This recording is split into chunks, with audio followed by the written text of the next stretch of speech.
Well, it's lovely to be out on such a sunny evening in Edinburgh, but it's a shame that we have to be out tonight protesting against the two-child cap and the rate clause.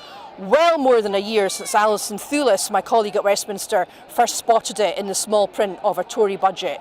Very glad to see such a huge demonstration today and so many people still coming along 1 year after the rate clause came into force to show their opposition to this vile and despicable policy. The UK government have never been able to justify this policy, and we saw that this week with Esther McVeigh's pathetic attempts to say that the rate clause was somehow double support for women and that gives them some kind of chance to talk about the most appalling and disturbing experience of their life.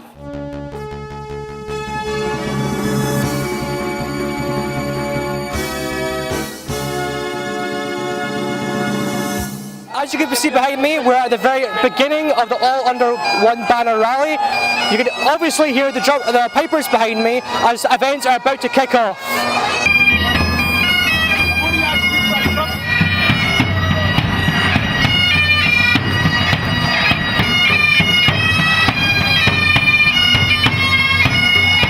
It's time to aim high, look resolutely outwards, and never, ever accept second best. Above all, it's time to believe that we can. We can build that better country we know is possible. And friends, we will.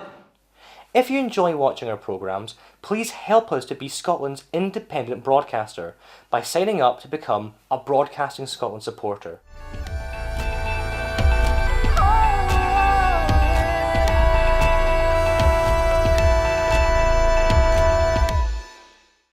Wherever you stand, get the fresh view of what's happening in Scotland with iScot. Celebrate everything about our country with intelligent, in-depth insight from lifestyle, culture to puzzles, and all the opinions you'll need. Whether it's digital or by post, subscribe now to iScot.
Thank you. The next item of business this afternoon is a debate on motion 15907 in the name of Derek Mackay on the Budget Scotland No. 3 bill.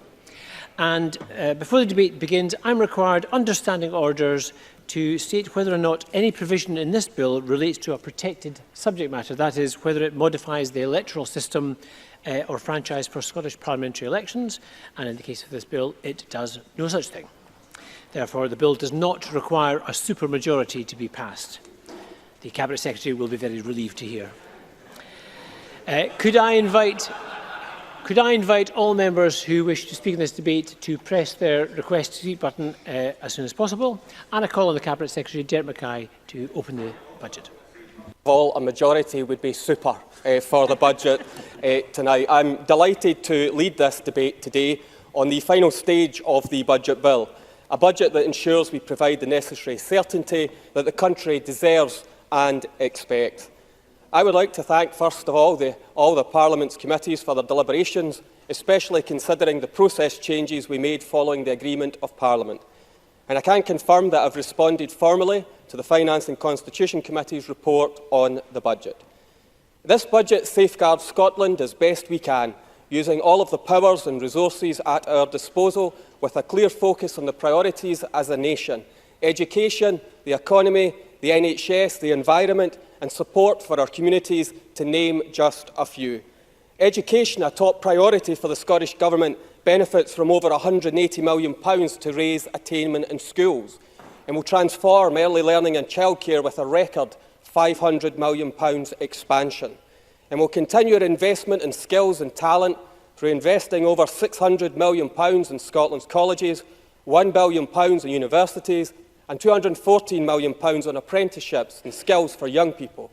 On health, the budget will deliver on our commitment to pass on health consequentials in full, including in increasing the health resource budget by over £730 million, an increase of around £500 million in real terms. And this increases the investment in social care and integration to more than £700 million. It also provides an additional £27 million directly for mental health services, taking the overall funding for mental health to £1.1 billion. And under the circumstances, the 2019-20 budget delivers a fair financial settlement for local government by providing over £11.2 billion, which is a real terms increase of almost £300 million. In total, of course. James Kelly. The Cabinet Secretary for taking the intervention. On the issue of fairness, do you think it's fair that a Chief Executive earning £120,000 a year will get a tax cut as a result of this budget, but Dundee City Council will have to cut their education budget by £3 million? Cabinet Secretary. First of all, matter of fact, the education budget is going up in the city of Dundee. It is...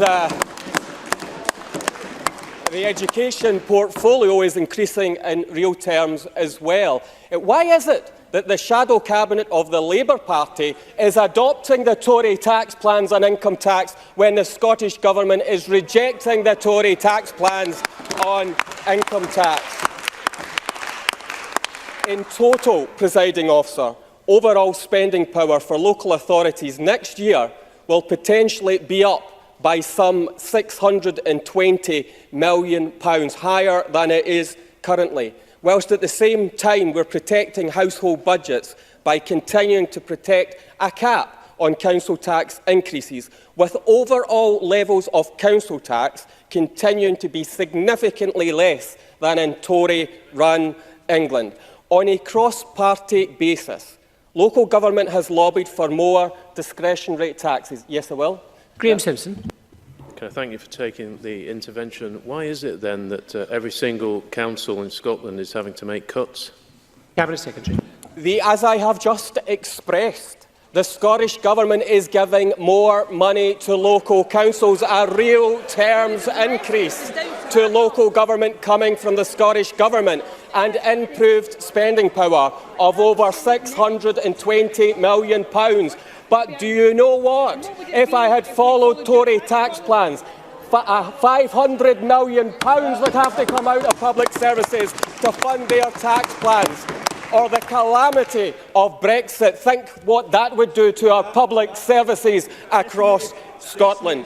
But what we've done is listen to local government on a cross-party basis, and that even includes Tories demanding for a power that they now say shouldn't be transferred to local government. What hypocrites in the Conservative Party. I have reached a deal with the Greens to take forward our empowerment agenda. On local tax reform, we'll see the empowerment of local authorities supporting local democracies to develop local solutions. So we will convene a cross-party arrangement around talks on replacing the current council tax and publish legislation by the end of this Parliament to implement any agreement. And on the agreement to support new powers for local authorities, we will formally consult on the principles of a locally determined tourist tax and introduce legislation that would permit local authorities to introduce such a levy if they consider it appropriate in local circumstances. We'll also support an agreement to the amendment to the Transport Bill that would enable councils who wish to use such a power to introduce a workplace parking levy. Now, the use of such a power will be entirely an individual choice for each local authority, and as already been noted in the Chamber, in England and Wales, Tory-run England, where councils already have the power, Nottingham is the only council to have used it. And as I understand it, Neither Glasgow nor Edinburgh, those perceived most likely to deploy the levy, are intending to promote it in financial year 2019-20. So how about this? So rather than focus on what's not happening in 2019-20, maybe the Conservatives should focus on what is happening in 2019-20.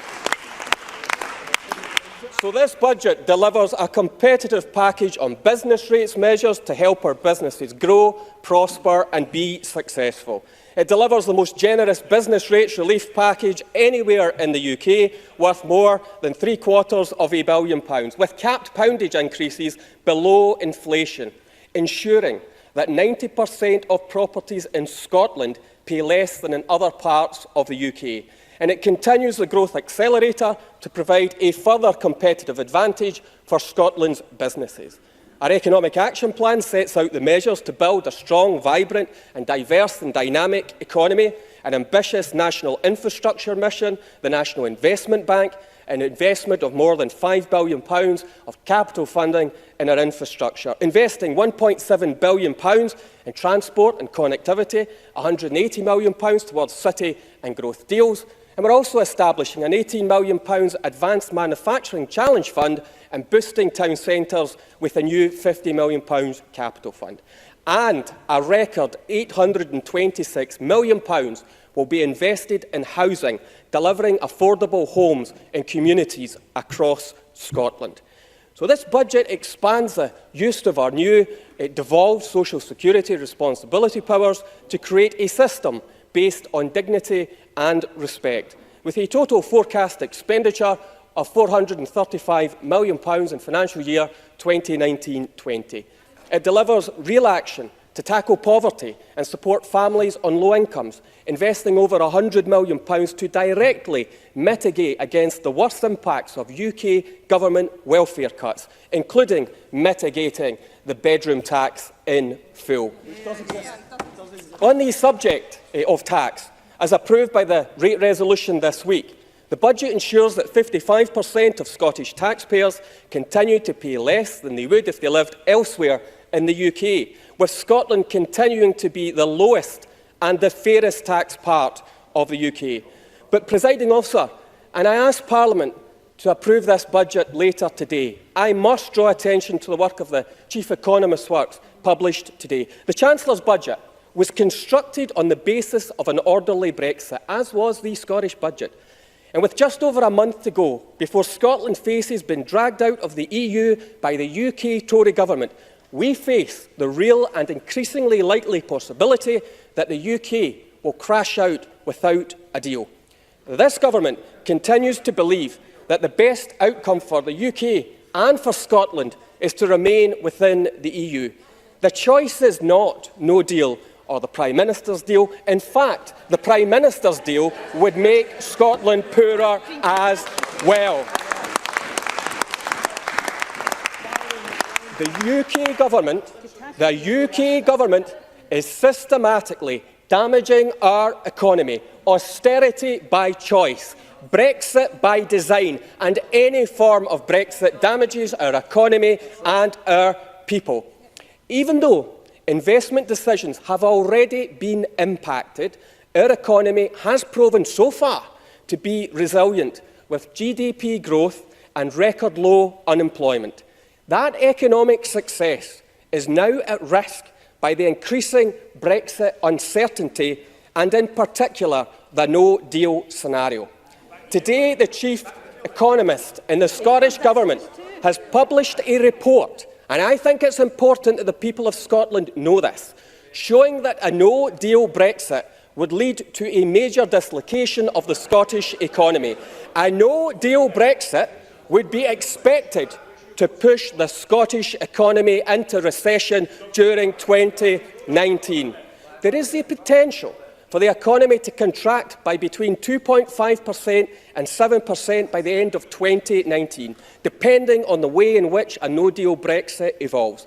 Now, such an economic slowdown would be expected to result in unemployment rising from its current record low level, potentially soaring by 100,000 people in Scotland being made unemployed.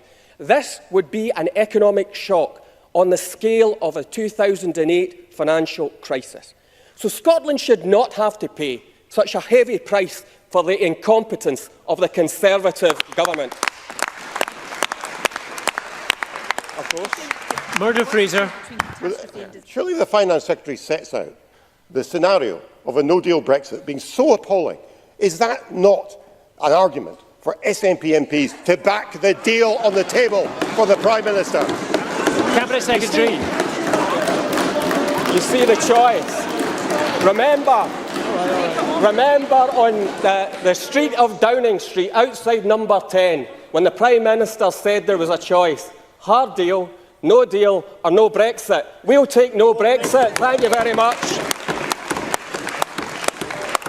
That is a false choice. A false choice. The Tories asking the people of Scotland, how much damage would you like to come upon the people of Scotland? That's what the Tories, through their gamble and their recklessness, has taken us to. It's appalling, and the economic credibility of the Tories is about to be shattered before our eyes.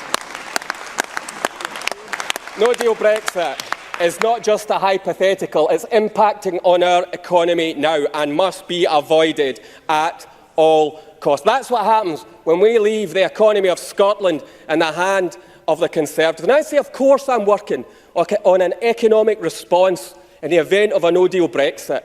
But we will have no choice in this Parliament but to revisit the spending proposals and priorities to limit the economic self-harm being imposed upon Scotland by Westminster. But with all the best will in the world, devolution and the current limited powers will not be enough to mitigate the economic catastrophe that is coming our way. There are new converts to the notion that Westminster is broken, including some of its own members. I'm just wondering what took them so long to realise it. In sharp contrast, Scotland's Parliament must show leadership, stability, consensus, compromise, and importantly, delivery. This Parliament is at its best when all parties engage constructively. And surely the nation's finances and the decisions we make on our public services deserve serious engagement. After all, decisions are indeed made by those who turn up. And although this year unionist parties may have been in the room, credible budget alternatives were absent. Whether that was the Lib Dems and the Tories putting their constitutional obsession before public services, or the Labour Party too busy arguing amongst themselves, it was only the Greens who engaged constructively. So the passage of the budget today provides £42.5 billion of investment in our public services and our economy to the benefit of the people of Scotland. In approving this year's budget, we make the investments for the here and now, whilst building for our future, safeguarding Scotland. And I do also hope that this is a turning point for the opposition, who would gain so much more for their constituents by working with us on the budget. Our Parliament in Scotland can offer the modern, progressive style of politics focused on the common good, with looking at the opportunities and challenges we face together. That's why I have strived to deliver stability, sustainability and economic stimulus, and that's why I'm so proud to commend this budget to the Chamber today.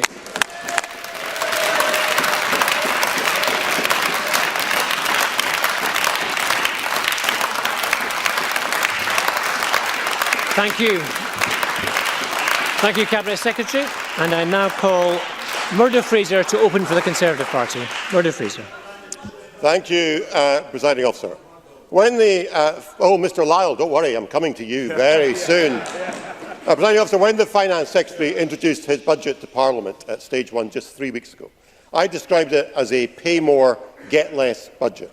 And that description still holds. Well, it doesn't do justice to what has turned into an omni-shambles budget. For over the last 3 weeks, this is a budget deal which has faced criticism.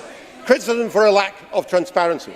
Criticism because of the tax hikes that are being introduced that will hit the poorest families in Scotland the hardest, and criticism because of the cuts in local government services that are being handed down, which mean that families across Scotland will be paying more in tax at the same time as they are seeing the services they depend upon being reduced. So let me start with the issue of transparency. Both the Finance Secretary and indeed the First Minister told opposition parties throughout this budget process that every penny in the budget had been accounted for.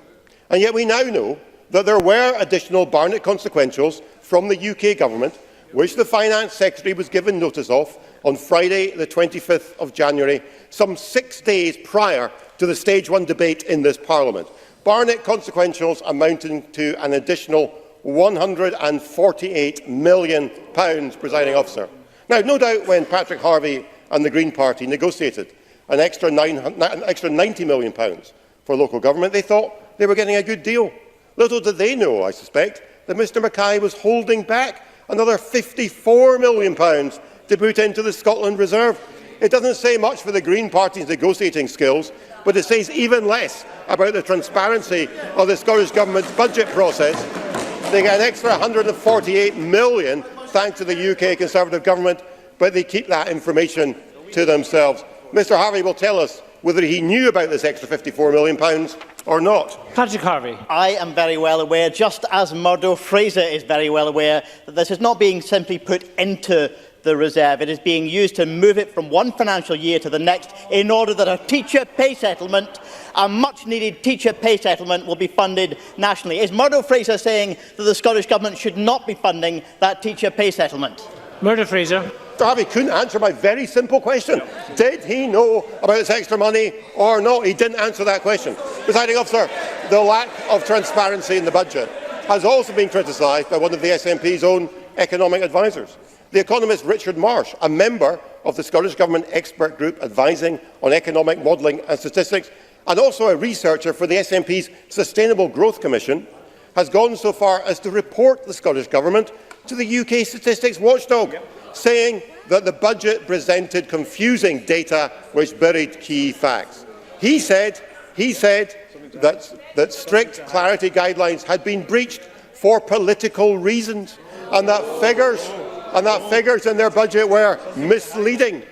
The numbers in the Scottish Budget Report, he said, were, and I quote, arranged in a way to persuade the reader of the merits of the Scottish Government's narrative around the budget. Presiding officer, it is time that the Finance Secretary reflects on the way that his budget information is presented to Parliament when even his own government's advisers are criticising the way it puts forward. And I would say to him too, if he really wants the opposition parties to engage seriously on the budget in future, he needs to stop his practice of getting extra money and not telling Parliament about it as he should. But, presiding officer, it isn't just in terms of transparency that this budget has been criticised. The growing income tax gap between Scotland and the rest of the UK, breaking an SNP manifesto pledge, has been attacked by business organisations. The CBI in Scotland warning that divergence in income tax will be a major issue for companies keen to attract the best talent. The Scottish Chambers of Commerce warning it could take years to repair the damage of higher taxes, and the Federation of Small Business in Scotland saying that the tax changes in the budget will erode the small business community's trust. But the greatest criticism of this budget has come in relation to the ludicrous plans for a new car park tax, a tax on which we have virtually no detail, despite being asked to vote upon this budget package in a couple of hours' time. A tax which could cost workers £500 a year, a tax which will be regressive and hit the poorest hardest, and a tax on which there has been, by the Finance Secretary's own admission, no economic analysis done.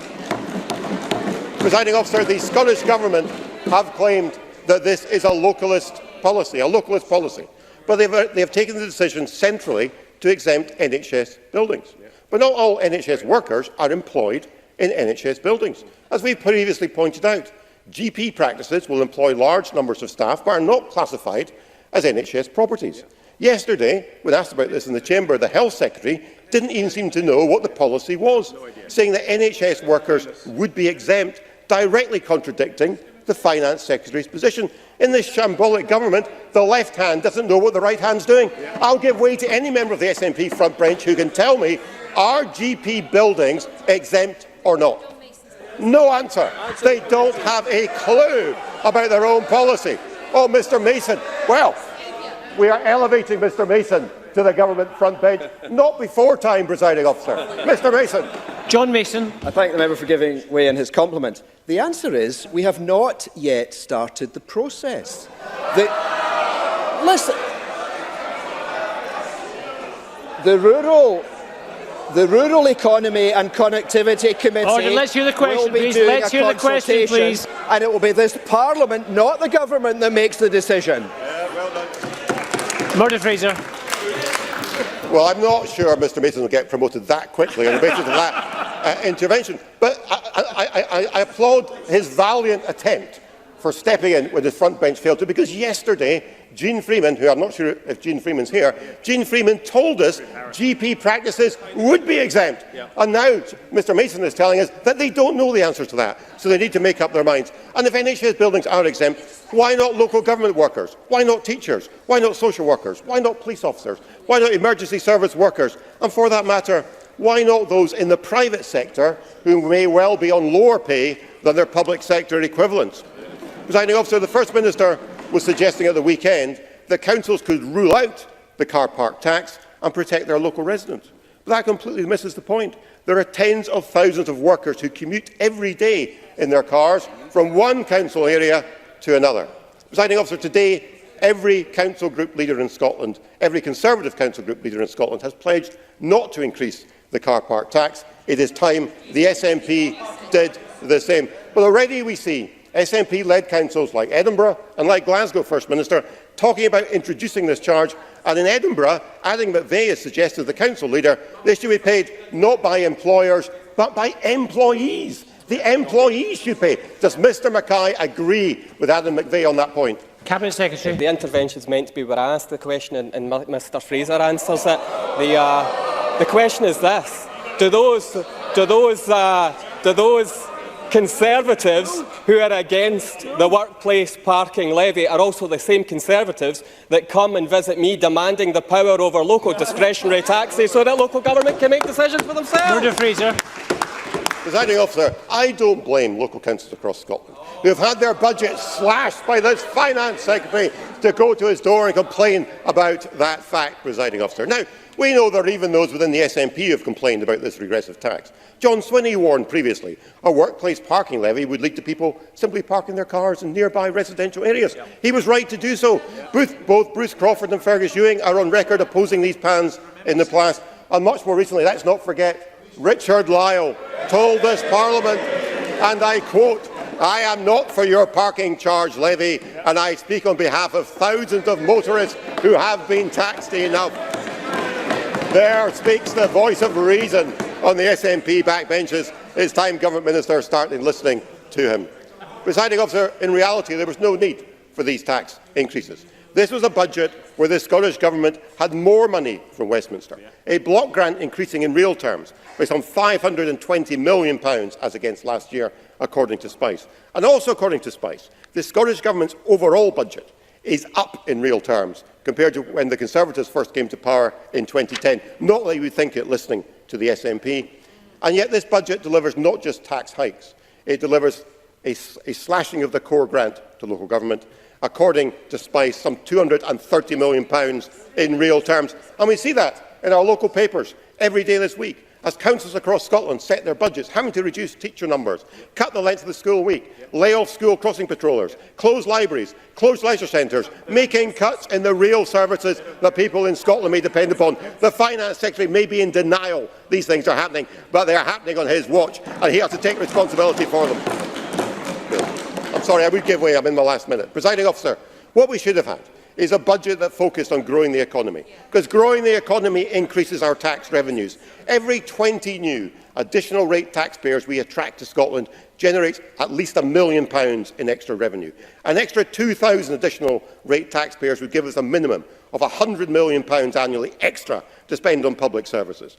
A 1% increase in Scottish productivity would deliver £2.3 billion extra in GDP and £400 million in tax revenue. That's the way we get more money for public services, with an expanding economy and rising wages. And what a pity that instead of going in that direction, we have an SNP government that would rather hike up taxes for working families, penalise the poorest with a regressive car park tax, and at the same time slash our local public services. Presiding Officer, this Parliament should tonight, at decision time, reject this omni-shambles budget. Thank you. And I call James Kelly to open for the Labour Party. James Kelly. Thank you, Presiding Officer. Scottish Labour will oppose this budget. The SNP have ignored the calls for a fair budget, awarded tax cuts to high earners, imposed cuts on councils that will reduce jobs, close services and hit vulnerable people hardest. The debate over council funding has been central to the budget process. The Cabinet Secretary and SNP MSPs are kidding themselves on if they think that there aren't going to be any cuts in council services. The reality is there are £230 million of cuts across the country. And we can trade the figures back and forward. The real test is when you actually look at the sort of decisions that councils are considering on the ground. So if you take Dundee, for example, where there's going to be a £3 million cut in education services, and that will include a reduction in teaching posts of 26. What does that say about education supposedly being the #1 priority of this government? In Clackmannanshire, the funding to the Citizens Advice Bureau faces being closed down, and also support for food banks being reduced. So vulnerable people are going to be hit in that area. And in Murray, services are going to be slashed, including library services and the proposed closure of swimming pools. So the reality of this budget is you've got cuts, cuts and cuts all over the country. That's what's happening. Presiding Officer, no thank you. Presiding Officer, child poverty is a scandal that stains modern Scotland. 230,000 kids. Yes, sure. Would James Kelly like to explain at this point, to fund the many commitments I'm sure he's about to list, what the headline tax rates would be under a Labour government in devolved Scotland? James Kelly. Under your proposals, Mr Mackay. Now just listen. Just listen. Just listen. Under your proposals, Mr Mackay, a lawyer on £90,000 will pay less tax. A chartered accountant on £100,000 will pay less tax. A chief executive on £120,000 will pay less tax. And that's why you've got workers on the streets of Dundee demonstrating because they fear the loss of their jobs. What Labour would propose is a top rate of tax of 50 pence, something the SNP previously supported but then stepped back from. We would also extend tax being raised in the higher band. That would raise a significant amount that would mitigate the crisis that we see in the country and address issues like child poverty. But it's something that should shame every MSP in this chamber that there are some kids in the country leaving for school in the morning who haven't had a proper breakfast. That is an absolute scandal. That's why Labour proposed raising child benefit by £5. That was supported by charities and churches, and it was even given some support by Kevin Pringle in the Sunday Times, someone who carries some weight with SNP MSPs.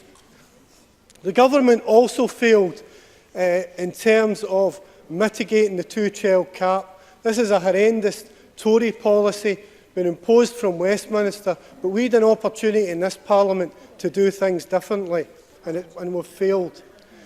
Presiding Officer, on rail services, passengers continue to suffer delayed trains and cancelled trains, and we see only today that the performance figures for ScotRail have plummeted to the lowest level ever. That's why Scottish Labour demanded a fares freeze, another demand ignored by the Scottish Government, and it's time they started listening to the concerns of rail passengers. Strip Abellio of the contract, give us a fares freeze and a publicly owned railway. One of the changes from the first stage of the budget was the introduction of the proposal for the workplace parking levy. This is clearly a flawed proposal. First of all, in no way, I'll take an intervention from John Finney. I'm grateful for the member taking an intervention on that point. Was it a flawed policy when his colleagues promoted it in both their Glasgow and Edinburgh local authority election manifestos? James Kelly. As the Unite and GMB trade unions have pointed out in recent days,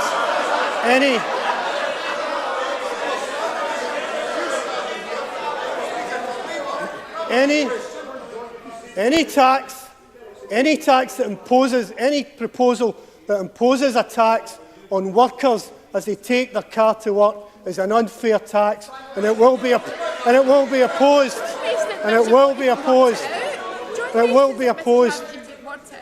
No, thank you. No, on you go. First Minister. James Kelly didn't answer John Finney's question. I wonder if he will do so now. If it's such a bad policy, why did Labour propose it in their manifestos in Edinburgh and in Glasgow? It's a simple question. Let's have an answer. James Kelly.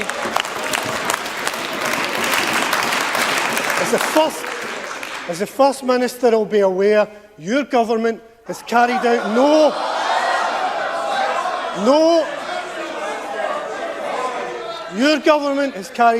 no economic assessment of this policy. You're proposing to bring it forward at stage 2 of the transport bill, and therefore limiting any proper scrutiny of the policy. It is a flawed policy, and it will be rejected by workers across Scotland. Presiding Officer, what we needed in this chamber was a budget that used fair taxation to stop the cuts and tackle poverty and inequality. And what we got was a budget that will cause crisis in Scotland's communities. This budget lets people down, and we will oppose it at 5 p.m. Thank you. And I call on Patrick Harvey to open for the Green Party.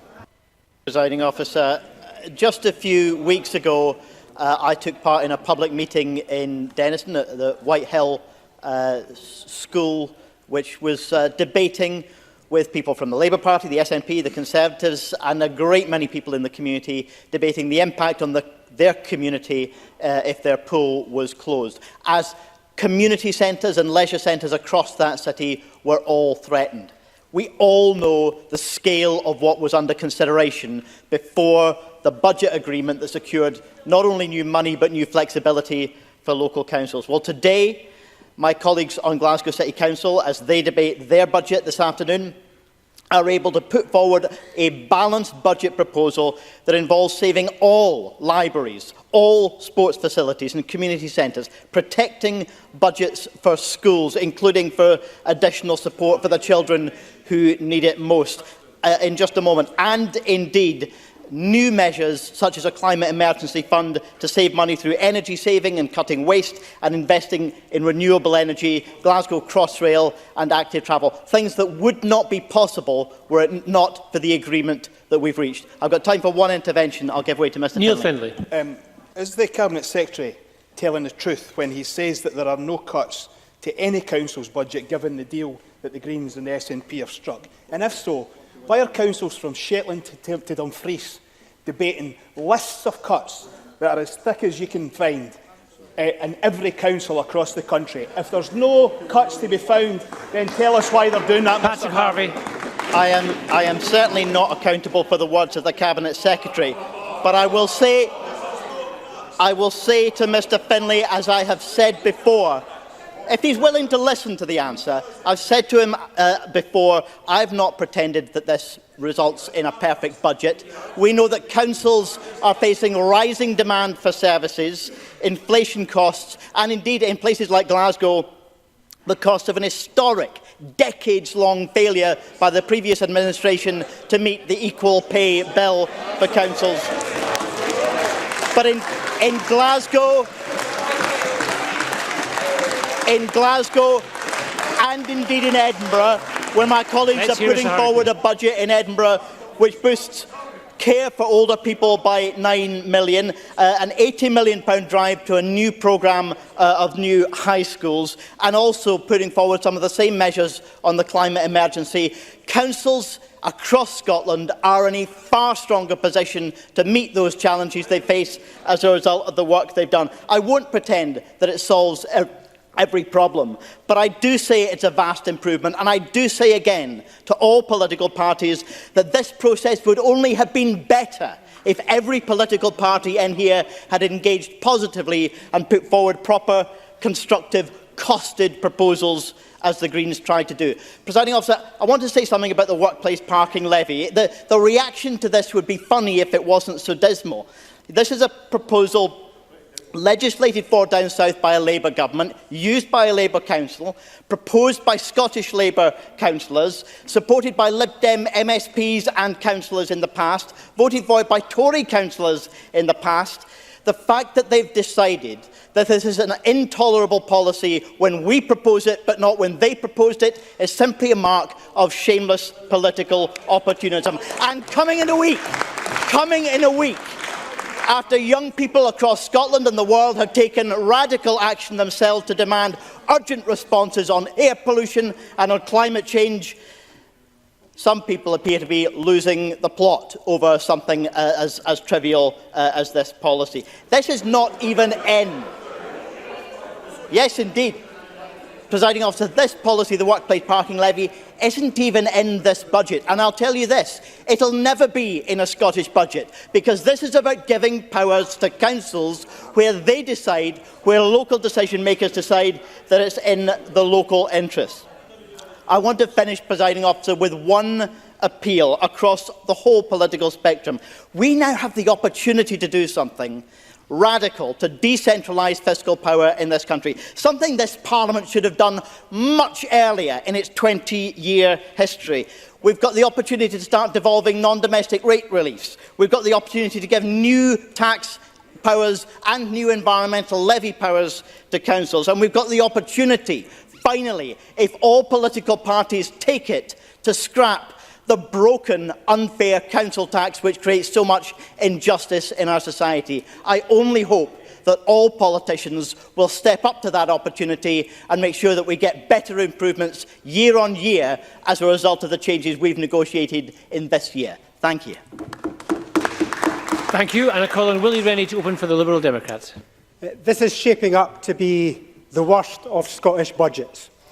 You can tell the SNP agree. Their MSPs have spent so much of the last fortnight talking about which bits of the budget they do not support. In stage 1 debate, I said that Patrick Harvie had sold out local government for the vice-convenership of the Car Park Working Group. But I may have spoken too soon. The entire SNP has run a mile from the proposal, so it looks like Patrick Harvie is going to be doing this all by himself. The SNP have lost any pretence of financial competence. I'm yet to see any evidence that the tax change implemented last year has driven people out of the country. But the tax burden has to be managed with care, as we don't want to see falling revenues as a result of adverse behavioural change. Yet I think the SNP has lost its senses. Their record is now 5 new taxes, none of which were in the SNP manifesto, and 2 broken tax promises in just 1 year.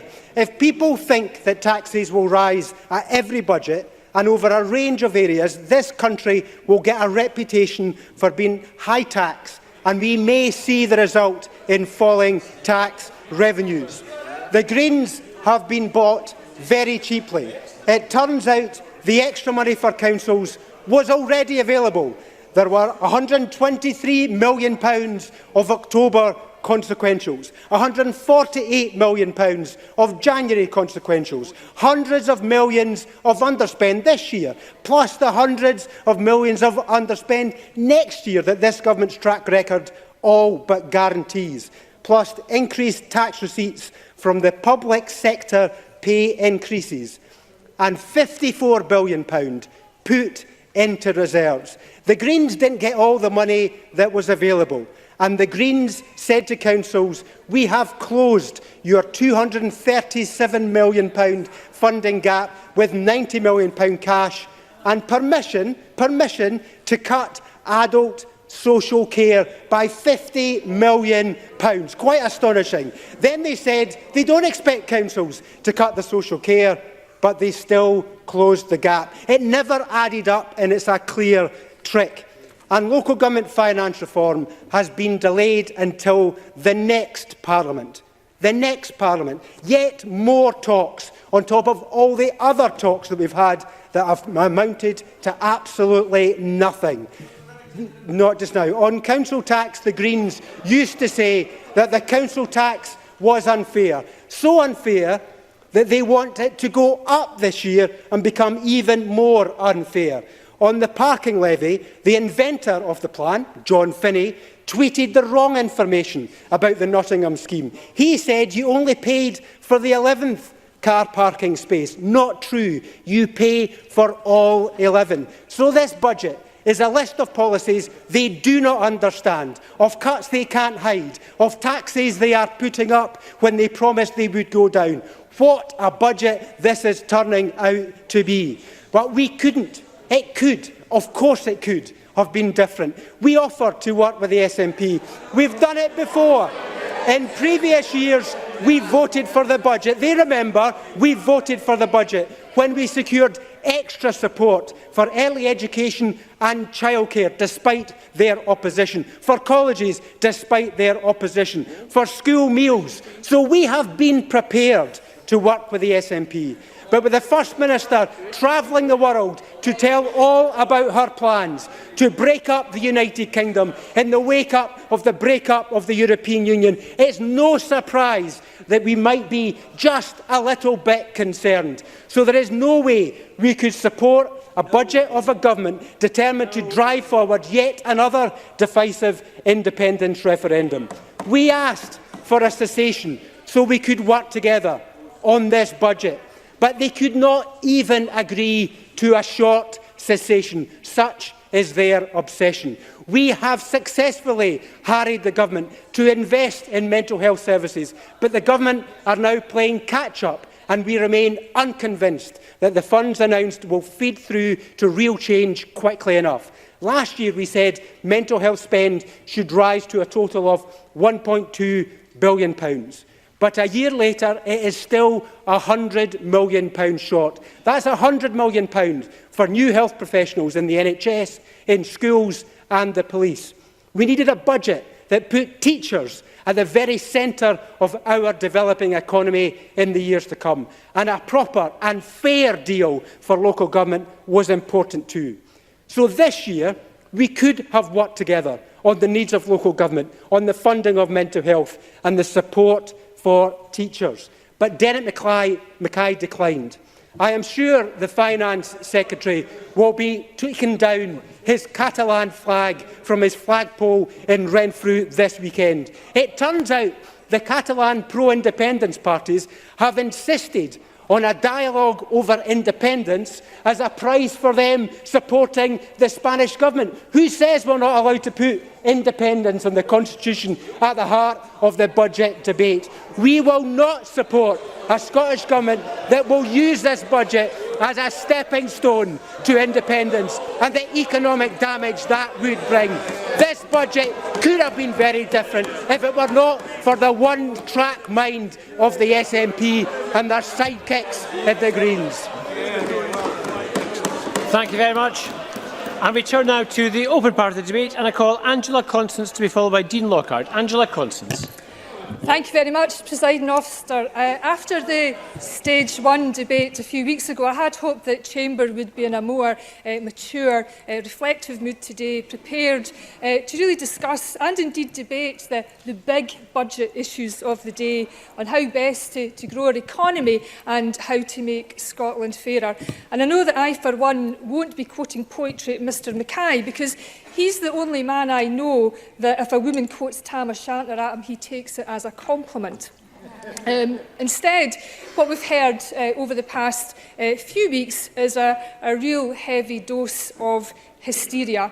Hysteria about 32 local authorities in Scotland getting the same powers along with 326 local authorities in England in relation to workplace parking. And despite having this power since 2000 and despite local government in England suffering a 17% real terms reduction to their budget in the last 4 years, only Nottingham City Council have used this local power. But of course, Tories and others won't let the facts get in the way of some good old-fashioned scaremongering. Because what their campaign is actually about, it's about reducing the debate about a £42 billion budget to the lowest common denominator. What their tactics are really about is diminishing debates in our Parliament to that of a parish council and an episode of The Vicar of Dibley. Because what we should be debating, Presiding Officer, is where power lies and what other decisions should be made at a local level and how we can improve local democracy and local accountability. And with 36 days to Brexit, we have heard all the faux outrage about how dare the First Minister put a foot outside Scotland to represent our future economic interests when we run the risk of having our GDP falling by 7 percentage points. This is playground politics at its best. At its worst, it's a poverty of aspiration. And I've listened very carefully to what the Tories and others have said about taxation. But what really interests me is that you never hear the Conservatives bemoan the fact that Scottish taxpayers actually pay twice to insulate the most vulnerable in our society from the harshest of Tory welfare austerity. Our citizens pay for both the Scottish and UK social security systems, and they have the right to expect fairness, dignity and respect from both governments. And Labour, as we've heard today, are continuing to advocate for a £5 increase in the... Yes, sure. Neil Finlay. Policy. I think the harshest is indeed the two-child cap. Isn't it regrettable that we're not taking action in this budget to eradicate it?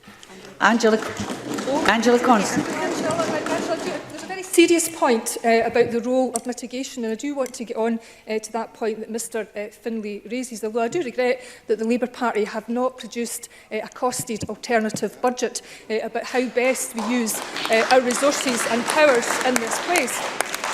The Labour Party, as we've heard, advocate a £5 increase in the near universal child benefit. I, on the other hand, would rather give an extra £10 to £20 to the children most in need. And by doing that, according to the IPPR, we would lift 40,000 children out of poverty, as opposed to 10 to 15,000 children. But the challenge to Labour, and the challenge for folk like me as well, is where do we get that £250 million that it would cost annually to do that? That's a challenge for me and you as well as the government. And can we please start to lift this debate about how we actually get Waynes out of poverty as opposed to confining our horizons to mitigation. Mitigation prevents a step backwards, but it doesn't enable a step forward. And what we in this Parliament need to start recognising is that mitigation comes at a cost. And the UN Raconteur on Extreme Poverty, not a man to mince his words, said that mitigation comes at a price and is not sustainable. And frankly, it is outrageous that one government has to use its resources to protect its citizens against the actions of another government. And therefore, Presiding Officer, I for one, will always argue for more powers for this Parliament. And, Mr Rennie, I for one will always be a campaigner for independence. But I will not, however, ever demur from the debate about how best we use the powers and resources that we currently have available. I will never shirk from the debate or the hard work of building consensus about the best ways to grow our economy and make Scotland fairer. Because the questions of the day are not about car parking charges. They're about how we reform our public services, recognising that resources are never infinite, but needs always are. How we ensure that this generation of young people are not the first to be worse off than their parents. How we welcome new Scots from the EU and beyond. How we pay for the social democracy that we want. How we end poverty. How we, for the sake of our economy, step out of the short-term political cycle and have the courage and guts to plan and invest for the long term. That's what a budget debate in this Parliament should be about. And the budget process is for grown-ups. It's about finding the basis of agreement in these difficult times to provide stability. That, at the end of the day, is what we're all elected to do, and it's what the country rightly expects us to do. Thank you, Ms Constance. I call Dean Lockhart, who is followed by Tom Arthur. Mr Lockhart, please. Thank you, Deputy Presiding Officer. In the rate resolution debate earlier this week, the SNP declared that their tax proposals are based on the key principles of being progressive and protecting low-paid workers, raising additional government revenue and supporting the economy. But as always, once you look beyond the SNP spin, it becomes clear that this budget delivers on none of those so-called principles. The reality is this budget is regressive and will only serve to penalise low-paid workers in Scotland. Everyone earning £27,000 or more will have a lower take-home pay than their friends and colleagues in the rest of the UK. These are ordinary, hard-working people, nurses, police officers and teachers who are now having to pay for the SNP's high-tax, low-growth agenda.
tax revenue growth in Scotland compared to the rest of the UK, which will significantly reduce the budget available for public spending in Scotland. I'll give way if the member wants to Kate Forbes. I thank the member for giving way. The member will of course then welcome the fact that the Scottish economy grew faster than the UK as a whole last year. And does he accept, or what is his opinion on whether Brexit will help us to grow the economy or hinder that? Dean Lockhart. Well, for 9 of the last 11 years the SNP has been in power, the Scottish economy has grown slower than the rest of the UK, and the SFC is forecasting 5 more years of stagnation under the SNP. So I think that's the answer to your question. Now, Presiding Officer, the budget will only make this worse by increasing the tax gap with the rest of the UK. The Chartered Institute of Taxation has warned taxpayers will now take steps to relocate away from Scotland or incorporate their business and take themselves out of Scotland's tax base.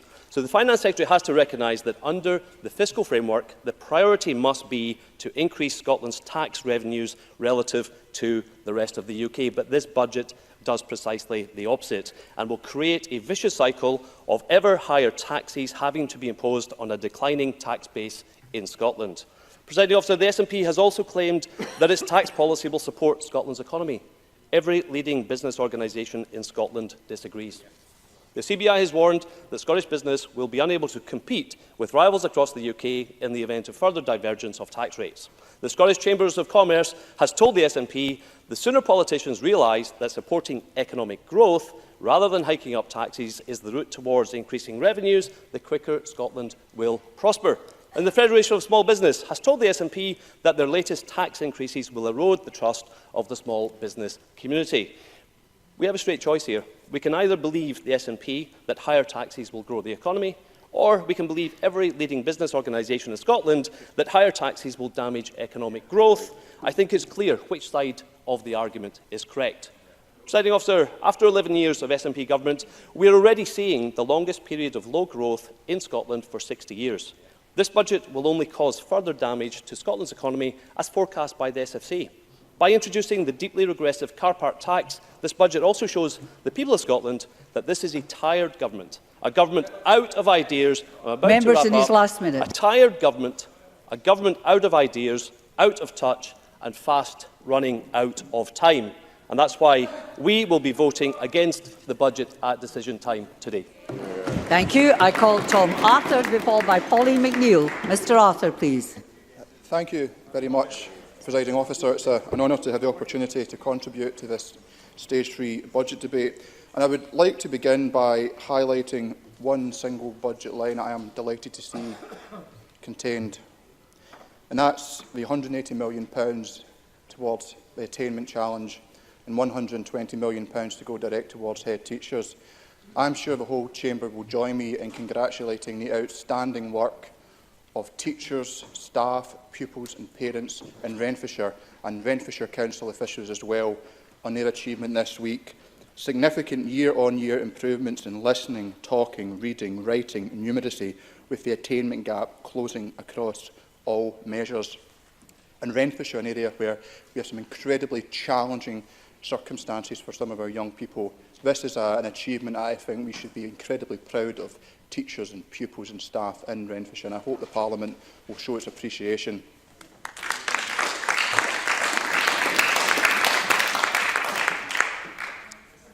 I think what has characterised much of this debate has been a great deal of heat, but not a great deal of light. And it's been remarked by many that we are marking the 20th anniversary of devolution, in which the promise was of a new kind of politics, a new kind of a parliament where the architects of our electoral system envisaged that all parties would have to work together and to collaborate, and no more. This would be no more necessary, no more other area in setting a budget for the Parliament. But unfortunately, a lot of the debate doesn't seem to, I think, bear much of standing when confronted with reality. Now, whereas in the previous contribution, Dean Lockhart spoke about the different rates of growth between Scotland and the rest of the UK, and he quoted SFC figures, and he's perfectly entitled to do so. But I think we need to drill down a bit further. For example, if we look at the GDP per person differential between Scotland and the rest of the UK, it narrows.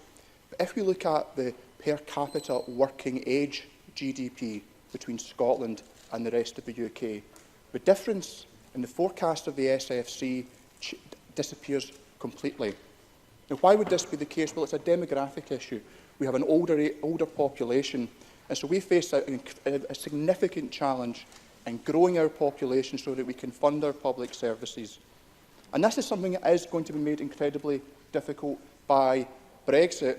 And yes, there are challenges for the Scottish Government, there are challenges for us in this Parliament in continuing to make Scotland an attractive place. But when we have a Prime Minister whose Home Secretary was architect of a hostile environment, a Prime Minister whose former Cabinet colleague stated on national television last night that she believes the Prime Minister to have an immigration problem, then that is deeply concerning. And indeed, as Angela Constance mentioned, mitigation may be able to stop us taking a step back, but we will never be able to take a step forward when powers over immigration are held in London and are exercised by someone with the views and values of the Prime Minister. Another key area with regards to growing our economy, of course, is productivity. And it is a challenge that has received much commentary, both within this Parliament and by many thinkers out with.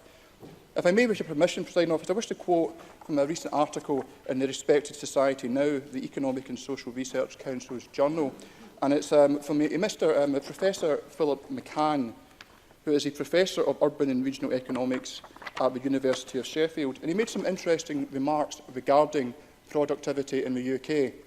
He stated that the first and most striking difference between this is how his remarks were reported, the first and most striking difference between the UK and other nations, says McCann, is a massive variation in economic productivity between its regions and nations. These different levels of productivity in turn drive levels of affluence and influence social conditions and are regarded as a key determinant of economic success. McCann's message is that amongst the industrial economies, the UK has some of the world's biggest inter-regional differences in productivity. He has examples to make the point. On some measures, the UK has bigger productivity variations than the whole of the Eurozone.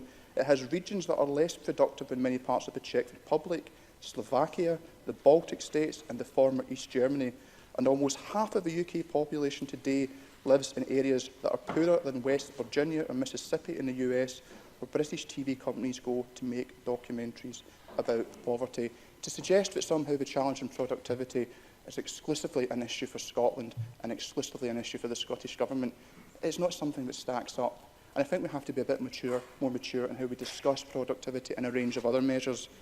And I think there's much else that he adds, but I think something that is very worthwhile bearing in mind is when he articulates regarding these variations within the UK, he states, the higher productivity areas, he says, include London and a wide swathe of the South East, the East and parts of the South West of England, as well as Scotland.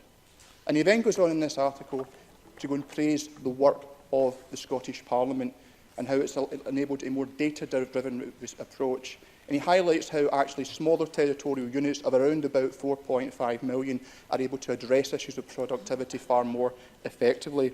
So I think these are some of the things we have to take on board. We can come into the chamber, and I'm guilty of it as the next person, and we can engage in cheap politics and exchange blows and get progressively more irascible as a debate progresses. But that's ultimately not going to make a difference for the people we are sent here to represent. What does make a difference for the people we are sent here to represent is the money in the Attainment Challenge. The money is going to go into schools in my constituency. The money that's enabling head teachers like Jackie McBurney in St Anthony's in Johnston to go and deliver such outstanding results that it becomes the first Scottish school to receive the UK Literacy Skill Award. So I hope that in next year's budget and that the conversations about next year's budgets can start imminently, that we can take a more mature and constructive approach. You must conclude. And live up to the aspirations that the architects of devolution had Thank for you. this place. I call Polly McNeill, followed by Keith Brown. There are some things in the budget I agree with, the introduction of a new Best Start grant for low-income families, and the widening criteria for funeral expenses, the carer supplement, though it could be better still. But on the whole, the budget does not meet Scotland's challenges to protect public services. Scottish Labour will oppose this budget as it stands. We believe it further entrenches austerity in our communities and will much deepen cuts to our public services. The pressure on local authorities have never been greater and services so acute. I don't really remember a time where local authorities were more hard-pressed on funds and where communities face cuts in basic services, where you have head teachers writing to parents about unprecedented cuts. Life is hard for many people struggling to make ends meet, utterly shafted by a decade of wage stagnation, rising prices and job insecurity. 1 in 4 children in Scotland lives in poverty, and the Government has repeatedly rejected the calls of Labour and a broad range of the third sector, including Child Poverty Action Group, to top up child benefit to lift children out of poverty. Meanwhile, we remain in the dark about what the proposed income supplement will look like, and the analysis by the Fraser of Alnader shows that 0.1% of the Scottish budget is targeted at low-income families with children. The effects of child poverty, discussed in this Parliament on many occasions, should not be underestimated. Children from higher income families significantly outperform those from low-income households at ages 3 and 5. And by 5, there is a gap of 10 months in problem-solving development and of 13 months in vocabulary. 3-year-olds in households with incomes below £10,000 are 2.5 times more likely to suffer chronic illness than children in other households. So, as well as being harmful to children and families, child poverty has a wider cost to society. A 2013 study estimates that the high levels of child poverty in the UK are currently costing the country at least £29 billion a year. And this includes the policy interventions and long-term losses to the economy, lower educational attainment, poorer mental health and physical health. The Labour analysis shows that a top-up of £5 a week could benefit a total of over 270,000 families across the country who would see their household income topped by at least £520 a year. It is wrong to say that income does not matter to low-income families. Hard cash makes the difference. If you want the evidence, look at the Labour government's introduction of working tax credits in 2010, which has lifted tens of thousands out of poverty. So don't tell me hard cash does not matter. It does. So I want to say a few words on the tax on work. In a moment of complete madness, in my opinion, the Cabinet Secretary for Finance offered the Green Party the prospect of powers to devolve and introduce a workplace levy on car parking without any consideration of the detail or who it would affect or indeed what the objectives. I will take an intervention if you just let me make a few more points. I'll be happy to do that. A part of the deal is to legislate from this, and so far I have not heard one word in defence of the substantial case for this levy. All I've heard is who said what to who. Well, frankly, I am not interested in that. This Labour group here are opposed to the devolution of working tax debt. We are opposed to this, and I am personally immovable on this. There is zero understanding. I will in a minute, because there is zero understanding. If you think that this is a real prospect for working families, 44% of adults who do not pay income tax because they earn less than £12,500. Cabinet Secretary, far from scaremongering, why would you risk a policy that will tax people to go to work? I will take your intervention. Before this happens, can I remind members not to use the term you? You must speak through the chair. Cabinet Secretary. My intervention was for some moments ago, but the point is this. I mean, actually, Labour and local government, you say the group here opposed it, but the Labour Party and local government is campaigning for these discretionary taxes. But my intervention was actually this, on the point of detail, to fund the commitments that Pauline McNeill is asking for. Can Pauline McNeill tell me the detail from the Labour Party? How would they be funded? Absolutely. Ms McNeill. Well, rather, Cabinet Secretary, I think it's for you to tell us why you support this policy, which you seem reluctant to do. Because, Cabinet Secretary, so let's take this argument a little bit further. There's already talk of exemptions, but not so far of exemptions for low-paid people, or even in Glasgow's Scotland's largest city, who can still not get a reliable bus or train to work. It beggars belief that there are 3 pages in this budget devoted to public transport, but no revolution in the bus industry. In fact, you can't even make the trains run on time, and no new... A child could see that you would put investment in public transport first before you would consider a levy, and that is an indicator that this has not been thought through. You have already lost the argument. If you haven't seen it out there, I challenge the SNP and the Greens. Will you conduct a public consultation? See what the public think about a tax to work. Well, I am confident that the public will tell you where to go with it. In conclusion, Presiding Officer, like Unite, like Unison, I ask the Glasgow MSPs in this chamber, will you back this tax to work? Hands up all the Glasgow MSPs who are going to back this tax to work. Yeah, you're defending it, not what single substantial one, the most centralising government. Now all of a sudden believes that. Right, abandon it now. Stand up for working people. That's what you were elected to do. That's it.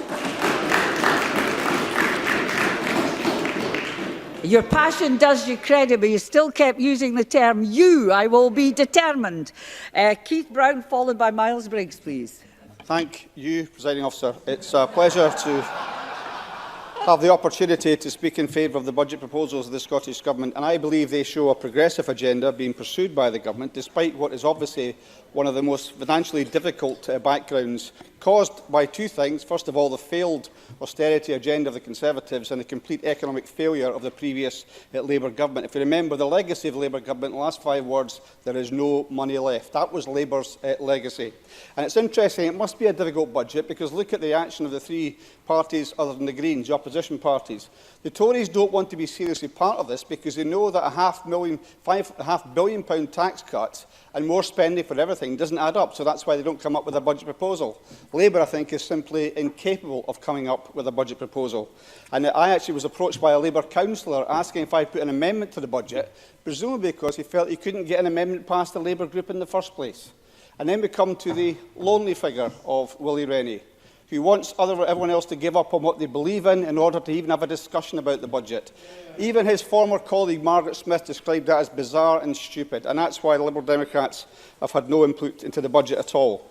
I spoke in the previous stage of the budget, and I made the point then that there is a very difficult national context given the austerity squeeze. And that has resulted in a slashing of the Scottish budget by over £2 billion over the past decade by the Tory government. But I also mentioned the financial consequences of Labour and their disastrous PFI projects. Of course, that had the usual outcry from the Labour Party, desperate to avoid any responsibility for the size of the challenge faced by local authorities. Last year, the Labour debt legacy local government inherited was £434 million nationally. And thanks to contracts signed under the previous Labour executive in this place, these debts will have to continue to be paid for decades to come. In Clackmannanshire, which was mentioned by both Richard Leonard earlier today and by James Kelly, 3 high schools were built because the Labour Party chose to go for PFI. It's saddling Clackmannanshire Council with debts of around £8.5 million this year. That is 17% of their education budget before they can spend a penny on schools. And I'll tell you this, neither the Citizens Advice Bureau nor the schools that were mentioned earlier on will close if it's anything to do with the SNP. Of course, I can't speak for the Labour Party. The situation in Stirling Council, which I also represent, is little better. The debt repayments here total £11.7 million last year. That's 14% of its entire education budget. So the reality of that legacy has to be faced by these councils as they try to set their budget. And it's taking place against not just that background, but also against the background of failed Tory austerity and pernicious welfare and benefit reforms. Patrick Harvey mentioned earlier on the increasing demand, both on councils and on public services, and that is certainly not helping things in my constituency. And unfortunately, this Parliament does not yet have the powers to implement fairer policies right across the board, which have dignity and respect at their core. But what it can and does do is mitigate some of the worst excesses of the Tory welfare policies in order to provide relief for at least some of the appalling consequences of these unfair policies. And I'm happy now, if the Tory party MSPs want to listen into this part, to give way to any Conservative member that's willing to say that they are committed to the mitigation of the bedroom tax. I know they've clarified their position on the bedroom tax today by saying it doesn't exist. But if they want to come forward and say they support the mitigation for 70,000 families, up to £650 on average per year, support it now and support it beyond 2021, I'm more than happy to hear from them. Now, I think that silence is going to be greeted with real concern by people across Scotland, because that, to me, means this Tory tax, obviously supported by the Liberal Democrats when Willie Rennie's party was in office, this Tory tax and the absolute bunkum we've heard from Dean Lockhart expressing concern for hard-working poor families in Scotland on tax proposals, they're willing to take away that mitigation for the bedroom tax and impose this Tory tax, which apparently doesn't exist, on the people of Scotland. That is a huge benefit, £30 million per year, 70,000 families. In addition to that, the benefits for carers, or Paul McNeill mentioned the Best Start grant, is that going to go as well if the Tories get the chance to do that? These are the real things that affect people in Scotland. Angela Constance was quite right to say we don't have all the powers to deal with this, and a sensible argument has to be undertaken about how you can properly address child poverty and rising poverty. And it has to be done in conjunction with a government at Westminster that's willing to play its part, and that's not happening just now. The bedroom tax is appalling. I know it was first looked at and brought in by the, or at least considered by the Labour Party under Andrew Adonis, but it's been taken to new measures, and it's a real bind for the people that are having to pay it. And it's perhaps not the tax that's most obvious, because it's been mitigated, as First Minister said earlier today. So people sometimes are unaware of the fact. They'll certainly be aware of the fact that the Tory party wants to take away, as we see today, the mitigation that's there and fully impose that particular burden on families in Scotland.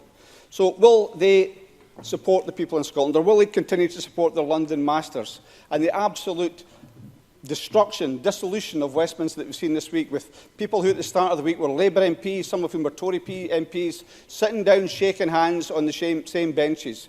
Not one of the Tory MSPs here has said what their view is on the view of those Tory MPs that have left, which said that the Tory party is in the grip of the ERG and the DUP and has abandoned every principle it has.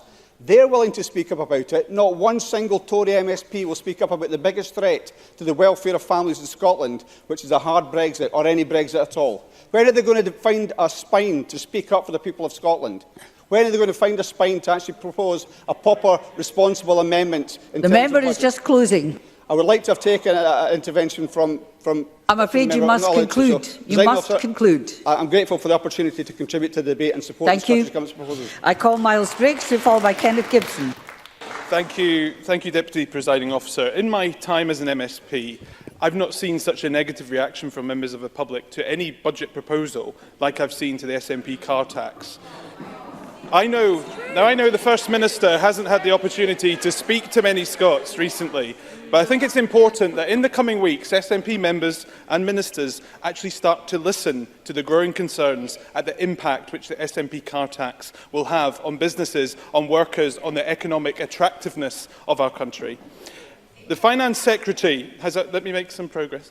The Finance Secretary has already admitted to this Parliament that there's been no consultation whatsoever on the proposed new tax. Not a great place for our councils when they're looking to take this forward. And as each day passes, SNP ministers seem to be digging themselves into ever deeper holes, deeper than some of the worst potholes on our roads. Nicola Sturgeon claimed that people who didn't live in areas where this tax is to be imposed, which now seems to be Scotland's major cities, would not be affected. That is just not true. Yes, very briefly. Cabinet Secretary. Miles Briggs for taking the intervention. When the draft budget was published, Miles Briggs welcomed many elements of the draft budget, including the extension of free personal care. Does Miles Briggs have any shame in voting against making the resources available to deliver the extension of free personal care? Miles Briggs. As Pauline McNeill outlined, there's parts of this budget I'll welcome, but this is not a budget which is going to deliver anything for Scotland. The things which we forced the government to do, I'll take credit for, but this isn't the budget which will help our country move forward. But the impact, and it was interesting that the Cabinet Secretary didn't want to talk about his car park tax, because hard-working families across my Lothian region are the ones who will pay the price. Many of my constituents who live in West, Mid and East Lothian drive to their work here in the capital and will be the very people affected. Car journeys from commuters and residents outside Edinburgh last year saw 12,381 commuters from West Lothian, 10,316 commuters from Mid Lothian and over 10,000 from East Lothian. Many people who live in West, Mid and East Lothian, but who work here in Edinburgh, have looked to take advantage of cheaper house prices. Yes, very briefly. Patrick Harvey. I'm grateful to the member for giving way. Mr Briggs may be very happy to see that vast volume of traffic flooding into Edinburgh city centre every day. Does the Conservative Party have any proposals for actually tackling the pollution and climate change crisis which this kind of short-sighted, unsustainable approach to transport policy is causing? Miles Briggs.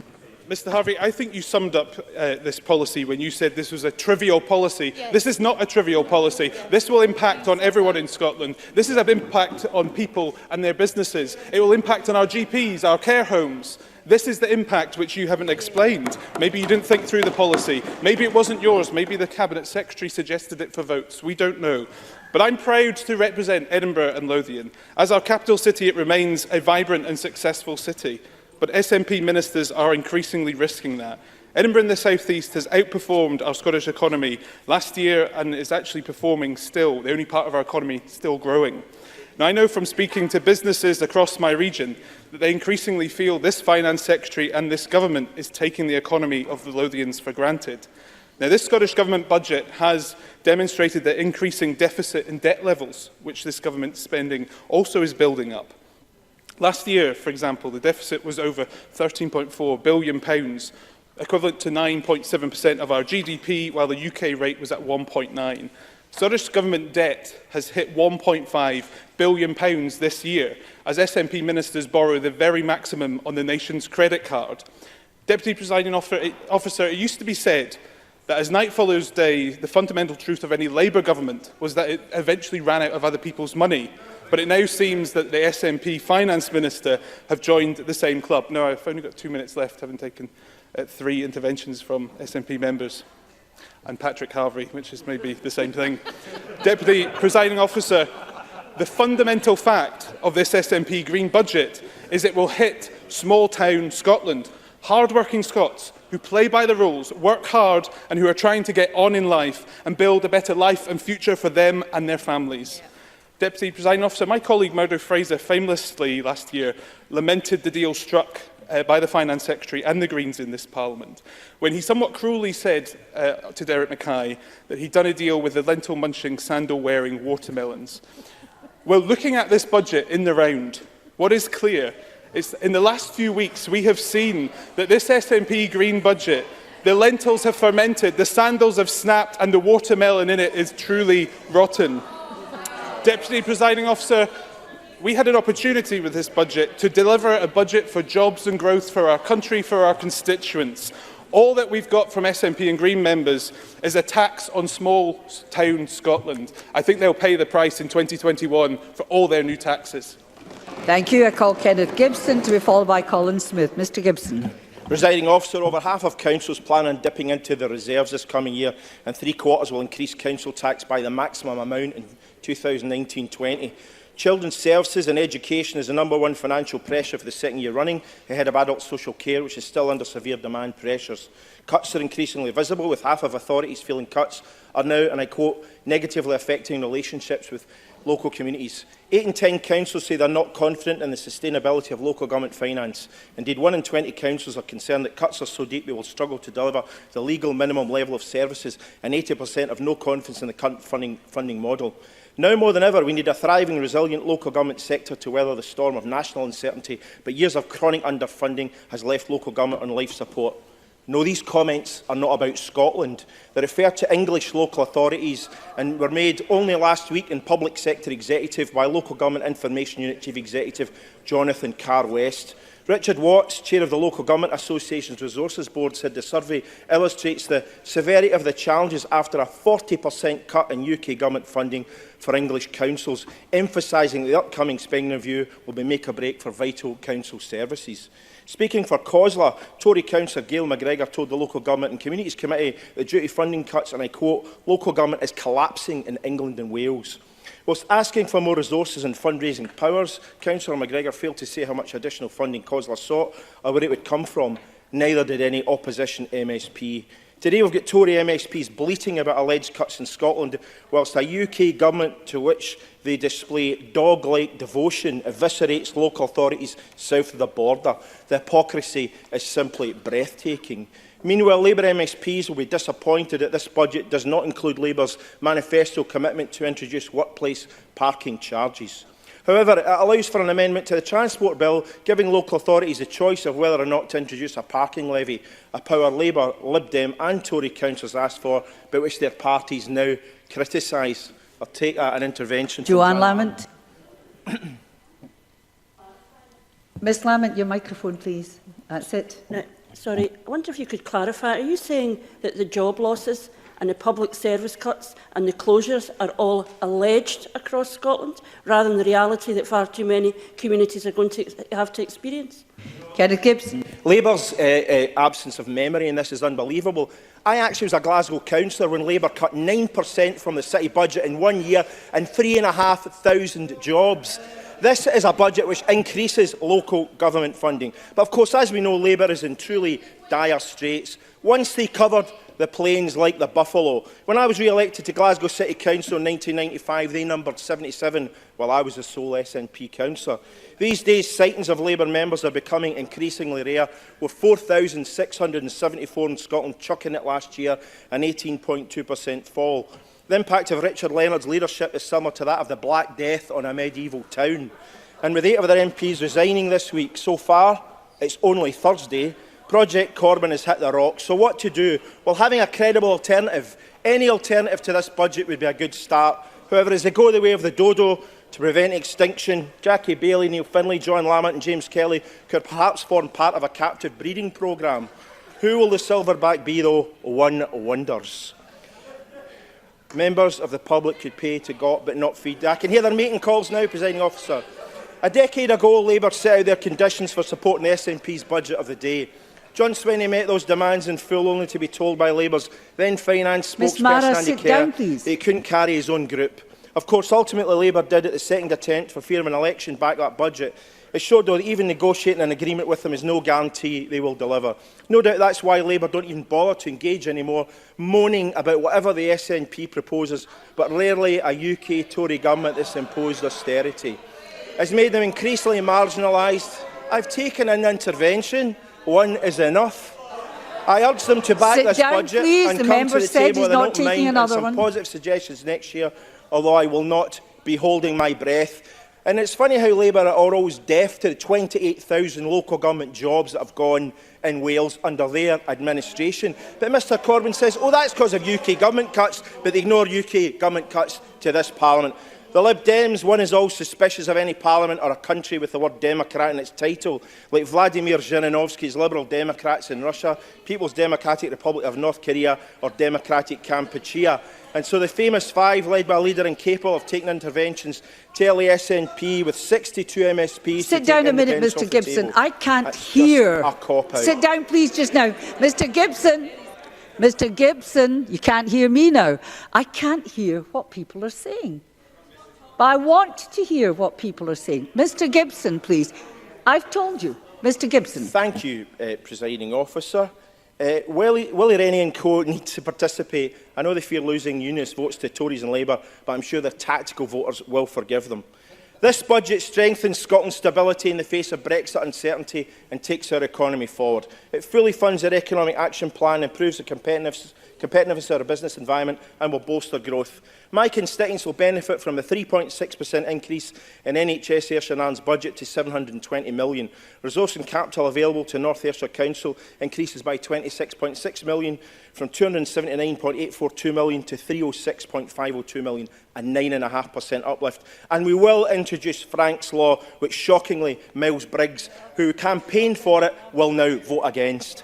We continue to support young people to develop a workforce with a skills base fit for the future by investing £600 million in Scotland's colleges, more than £1 billion in our universities and £214 million in apprenticeships and skills. Of course, there are some, Presiding Officer, who don't want Scotland to have an outward-looking economy and society, who would rather our First Minister stayed at home rather than discuss trade and future relations in France, didn't address the Assembly Nationale to set out Scotland's vision to support EU nationals post Brexit or promote Scottish business in North America. This government in its budget rejects an insular, indecisive Scotland, reluctant to embrace the future, but one open to talent from around the world, to new opportunities and to prosperity for all. Thank you. I call Colin Smith, who is followed by Stuart McMillan.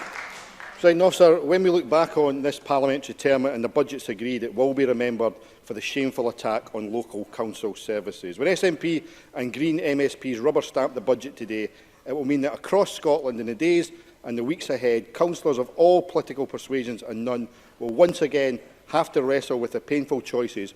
Which of their community services do they cut? Which of their neighbours' jobs do they axe? The debates taking place just now in council chambers up and down Scotland are not about which services to trim, they're about which services to scrap. The undeniable fact about this budget is that local councils face a £230 million real terms cut this year alone. That's not my figure, it's a figure from the independent Scottish Parliament Information Centre. Extra burdens have been landed on councils without the full funding to meet those burdens and existing services, and that means cuts. And let's end this myth that these cuts to councils have nothing to do with the decisions of this government. That somehow it's all somebody else's fault.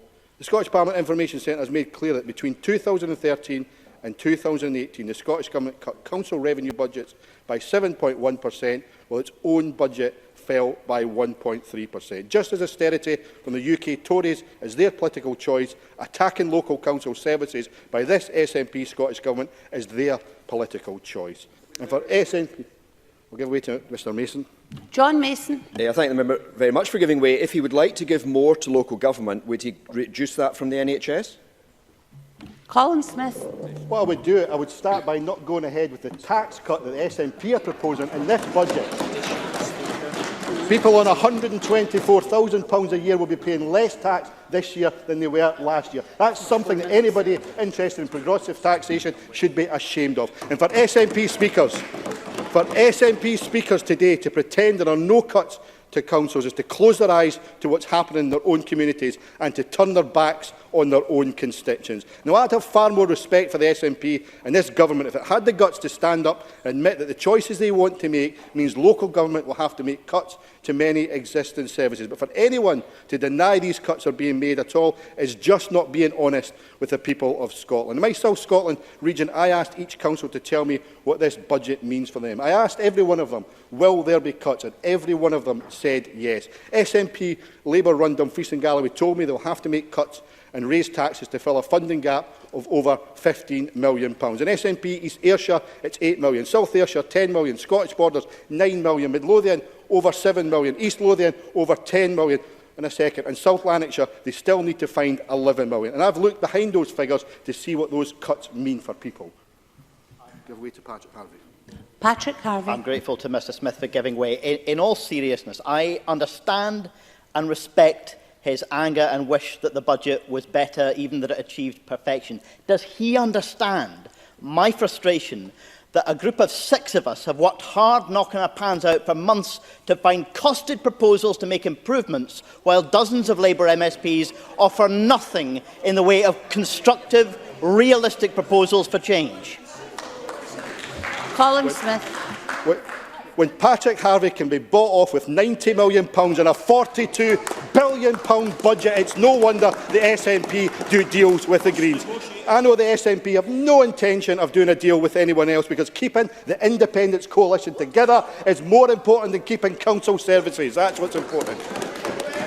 No, I've given away already and I probably won't have enough time to give any more. Now, I've looked behind some of these cuts and let's look at the reality. Redundancies in council jobs, including cuts in teaching posts and learning support at a time a third of Scottish children leave primary school without the expected attainment levels in literacy and numeracy. The axing of leisure services when a third of Scotland's school children are obese. The ending of lifeline taxi card schemes for older people when we live in an ageing population. I could list more and more from the pages and pages of cuts in the report sitting on the desk of councillors as we speak. It's heartbreaking and it should shame every single one of us. But what is even more shameful is the way the SNP demean their own councillors by pretending the cuts don't exist. Enough is enough. It's time to stop these cuts, to be honest enough to say that if we want high-quality public services, we have to properly use the progressive tax powers of this Parliament, not cut taxes for the rich as this budget proposes. At a time the SNP, Patrick Harvey says this budget doesn't cut taxes. Well, the reality is,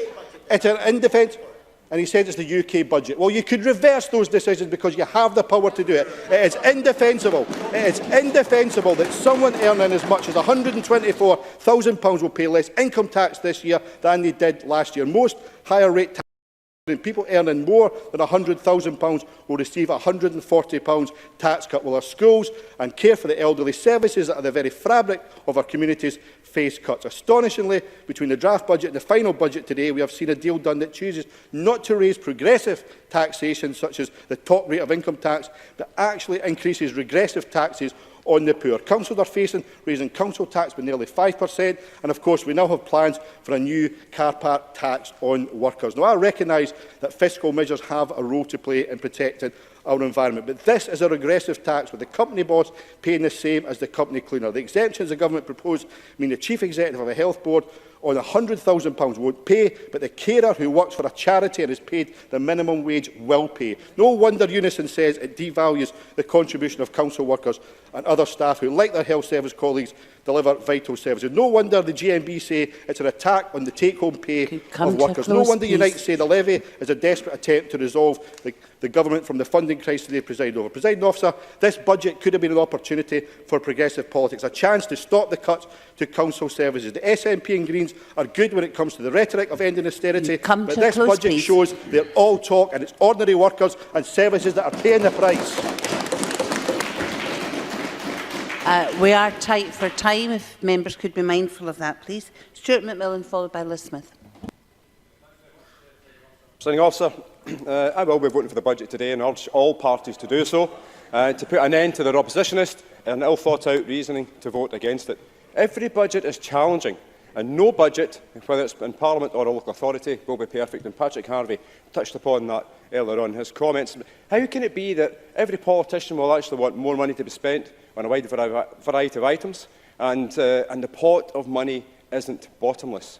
Considering that this is a Parliament of minorities once again, as it was intended to be apparently, and then surely it's incumbent upon all the parties to put forward genuine proposals and enter into genuine dialogue to try to get some wins that they actually want.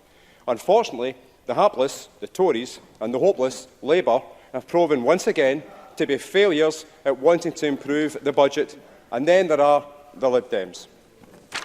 I'll be voting for the budget tonight, and here are just some of the reasons why. 55% of income taxpayers will pay less than those in the rest of the UK. 99% of income taxpayers will pay the same or less than last year. It will deliver a whopping £729 million extra for health and care services. It provides £180 million for attainment, including £120 million to head teachers to close the attainment gap. And also we heard from Tom Arthur earlier regarding the success that's going on in Renfrewshire Council. And over £5 billion of capital investment, including more new homes for my Greenock and Inverclyde constituency. Building on the new homes in recent years, including those in Slieve and Port Glasgow, which the Housing Minister went to only a couple of months ago, and also the 200 that were passed through planning last week in Inverclyde Council for the old St Stephen's High School site in Port Glasgow. These measures and many, many more are in the face of the continued Tory obsession with austerity, which has seen Scotland's resource block grant slashed by £2 billion, in real terms since 2010. Okay. Johann Lamont. Can you explain why you justify a disproportionate cut to local government, which is meaning a loss of jobs in public services across Scotland and, as far as I'm aware, also in your constituency? How on earth can you describe that as a fair budget that you're happy to vote for at 5 o'clock? Will members remember to speak through the chair, please? Stuart McMillan. First of all, that's not true. And secondly, I'm going to come on to local government in a wee minute. Right? Presiding Officer, the fact this SNP Scottish Government is still managing to do these things speaks volumes for the excellent way Derek Mackay is doing his job as the Finance Secretary. Instead of the opposition parties greeting and gurning from the sidelines, they should actually be thanking Derek Mackay for actually delivering a budget that is going to deliver for our country. They should also be asking what more they can do to stop their head offices in London from actually working against Scotland and also Scotland's budget. Now, the Scottish Government will also continue to spend almost £100 million mitigating Tory welfare cuts. including the bedroom tax, which Michelle Ballantyne shamefully claims does not exist. Now, Murdo Fraser touched upon £100 million earlier on in his comments.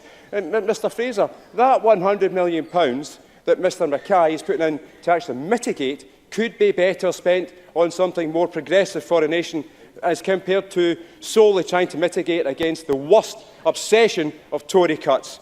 Now, I'll give Michelle Ballantyne an opportunity to actually stand up to apologise to the 80,000 Scots affected by this callous policy, if she wants to do so. Michelle Ballantyne. People in the room quite clearly know that what I said is it's not a bedroom tax. It was the removal of a spare room subsidy, not a tax. It's a subsidy. Stuart McMillan. So it's okay. So it's a subsidy. It's not a tax. All right. Okay. Once again, the Tories proving yet again they do not understand and they do not comprehend what's going on in the real world, in our streets, our communities in Scotland.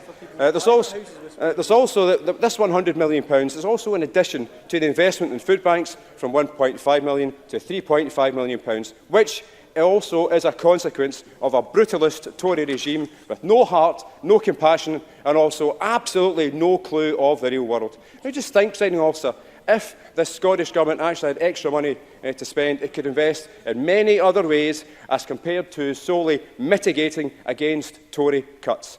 But, Presiding Officer, only last week the UK Government's Work and Pension Secretary Amber Rudd admitted for the first time that universal credit has driven people to food banks.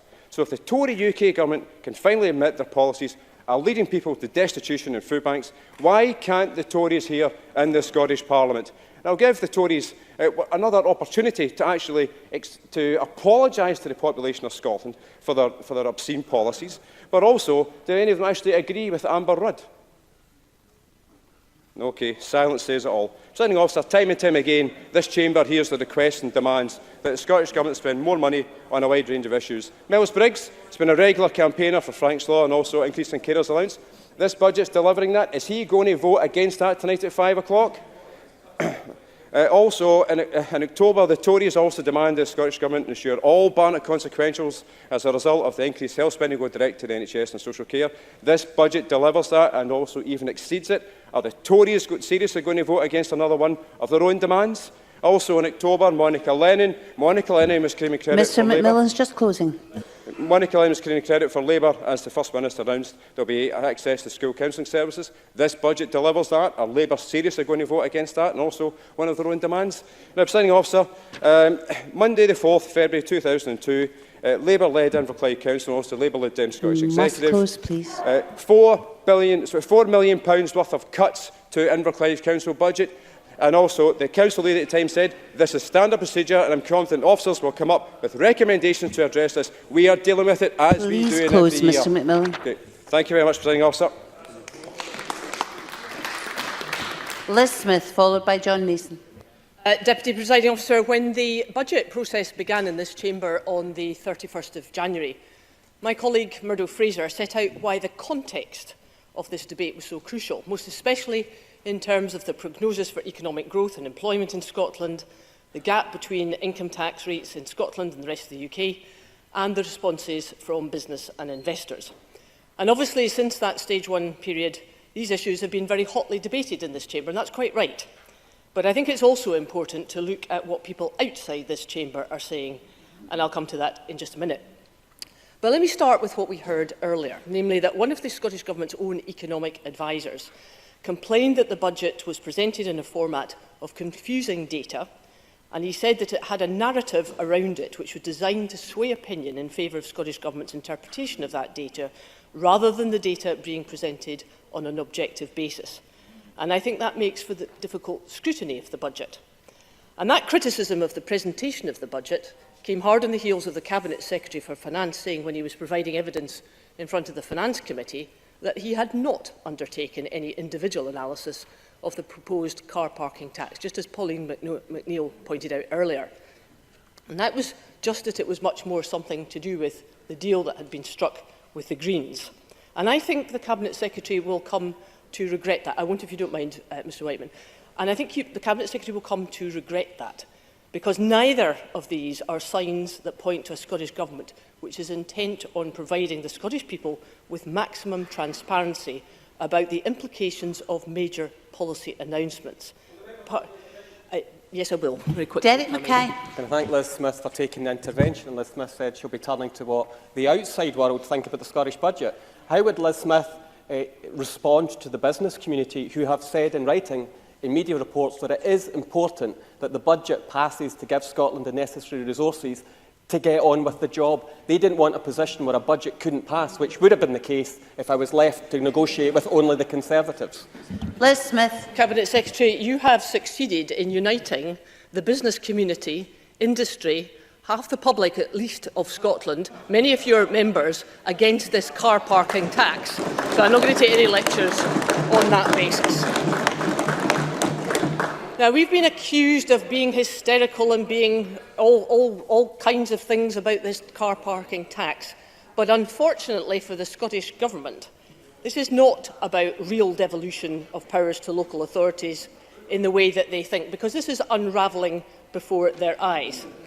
The tax is a Scottish Government policy, the brokerage of the deal with the Greens, whereby the implementation and the exemption for at least those workers using NHS buildings was decided by the Scottish Government, not by local authorities. But never mind, says Mr Mackay, because it would be up to local authorities to consider further exemptions. But then it turns out there are a whole lot of complexities and complications about these other possible exemptions, very well explained by some members this afternoon, complications that have been caused by central government. So please don't come to the Scottish Conservatives and tell us that we're being inconsistent. It is the SNP that are being wholly inconsistent about this policy, and I think most of Scotland agrees with that. But it's not just in terms of the budget that we're seeing this issue, because in education we've had this same dilemma about whether policies are taken at central government level or whether they are in fact devolved to local authorities. We were told in 2017 and in 2018 that the School Governance Bill was a flagship bill to devolve power to head teachers because, and I quote John Swinney, head teachers are best placed to take decisions in their own schools. I could not agree more with that. But suddenly, the bill was scrapped and the status quo endures. We were told that the new regional collaboratives would be further devolution of power, yet many of the people involved in these collaboratives are complaining constantly that they are at the behest of central government and the education agencies telling them what to do. And when it comes to PEF funding, a very good initiative, as Mr Arthur rightly pointed out, it seems that a head teacher is not quite as free to spend the money as he or she originally thought, because his ideas or her ideas have to be spent and considered by a local authority first. Kate Forbes. About localism. Does Liz Smith agree with Tory councillors in Edinburgh who believe that local car parking decisions should be made by local authorities? Liz Smith. I personally don't agree with the local tax at all because of the basis in which the SNP has set this out. Where I take huge exception to the SNP is the fact that they are pretending that this is a measure, a policy measure, that has been devolved to local authorities when it's no such thing. It is the Scottish Government, central level, that has been setting the parameters of this debate, and that is what people don't like. Now, Presiding Officer, can I just finish on 2 points here? I still can't get into my head why the Cabinet Secretary believes that he is able to refute the evidence from the Chancellor's announcements in October last year that he has an addition of an extra £950 million to the Scottish Block grant, and he tries to tell us that he's actually got less money. I don't understand that, and I don't think many members in this chamber actually do.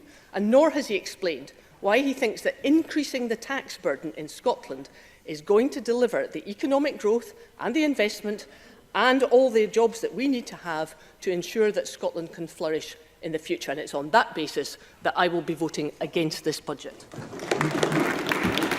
John Mason, followed by Mark MacDonald. Thank you very much, Presiding Officer. I speak in support of the budget today. I have to say I think it's a very reasonable budget, given the circumstances. The uncertainty of Brexit is damaging both for businesses and for individuals. So confidence in Scotland and throughout the UK is at a low ebb. The UK is not in a good place economically, and we have to do the best we can with what we have. On Tuesday, we focused on income tax, and I'm comfortable that we are being more progressive, while trying not to provoke serious behaviour change, such as rich taxpayers leaving the country. And I'm also comfortable that we are aiming to free up local authorities to introduce more local taxes that might suit them, for example, the tourist tax and the parking levy. And longer term, I would also support a replacement for the council tax, which I think is a challenge to get us all to agree, but I believe is achievable. And on the expenditure side, we are trying to be fair to various sectors, because frankly, none of us, in here or out in the real world, can get all the expenditure that we would like. If we give more to local government, it means less for health. If we spend more on preventative health care, it means less for hospitals and reactive drugs. If we spend more on primary schools, it means less for secondary schools. Again, I'm disappointed that Conservatives and other members simply do not seem to understand this simple arithmetic. If I could mention a few things that have been mentioned during the debate so far, and there have been certain themes and certain points that have come up a number of times from speakers, and one of these is clearly the parking levy. So I think we do need to get a few facts out into the public domain. Murdo Fraser, I think, was the first person to mention that, and he knows, as we all know, that there is a legislative process for anything like this. It will have to go, the government will have to consult. The committee, which in this case is the REC committee, has said that it will definitely be consulting. There will have to be an amendment examined, debated at stage 1, at stage 2, at stage 3. So we have a long way to go on this issue. The government and the Greens have put forward a plan. It will be consulted on at committee, but it will be Parliament that decides on this for the way ahead. And for members to start suggesting a lot of detail that just hasn't even been consulted on yet is, quite frankly, nonsense. Let me finish this bit and I'll come back to the member if he wants. It's been suggested that the parking levy is automatically unfair. Well, we haven't, as we said, we haven't even discussed the details yet. But let's remember that many of these parking places are for directors and top people paid in city centres. If I look at Glasgow City Centre, for example, it is not the cleaners in the council who have got a parking place. It is either the councillors or the directors or these kind of people. Even if we look at the Scottish Parliament here, as I understand it, the car park downstairs is not used generally by the cleaners and the security people and all of these. It is used by MSPs and potentially by top paid workers. So on the whole, and I agree we need to consult, and I agree there can be exceptions, but on the whole, this parking levy will hit the highest paid people. I said I'll take an intervention when I finish this point on parking levies.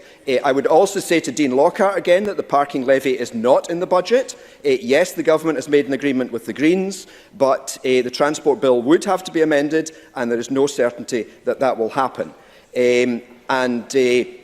The parking levy has not yet been studied in detail. Liz Smith made that point. Absolutely, we're all agreed and open about that. She complained about the way the budget facts had been presented in a number of areas, and I wonder if she would also complain that some of her own colleagues have been spreading conjecture as facts, for example, using a £500 figure, which has absolutely no basis in reality. I think I said I would give way to Mr Green.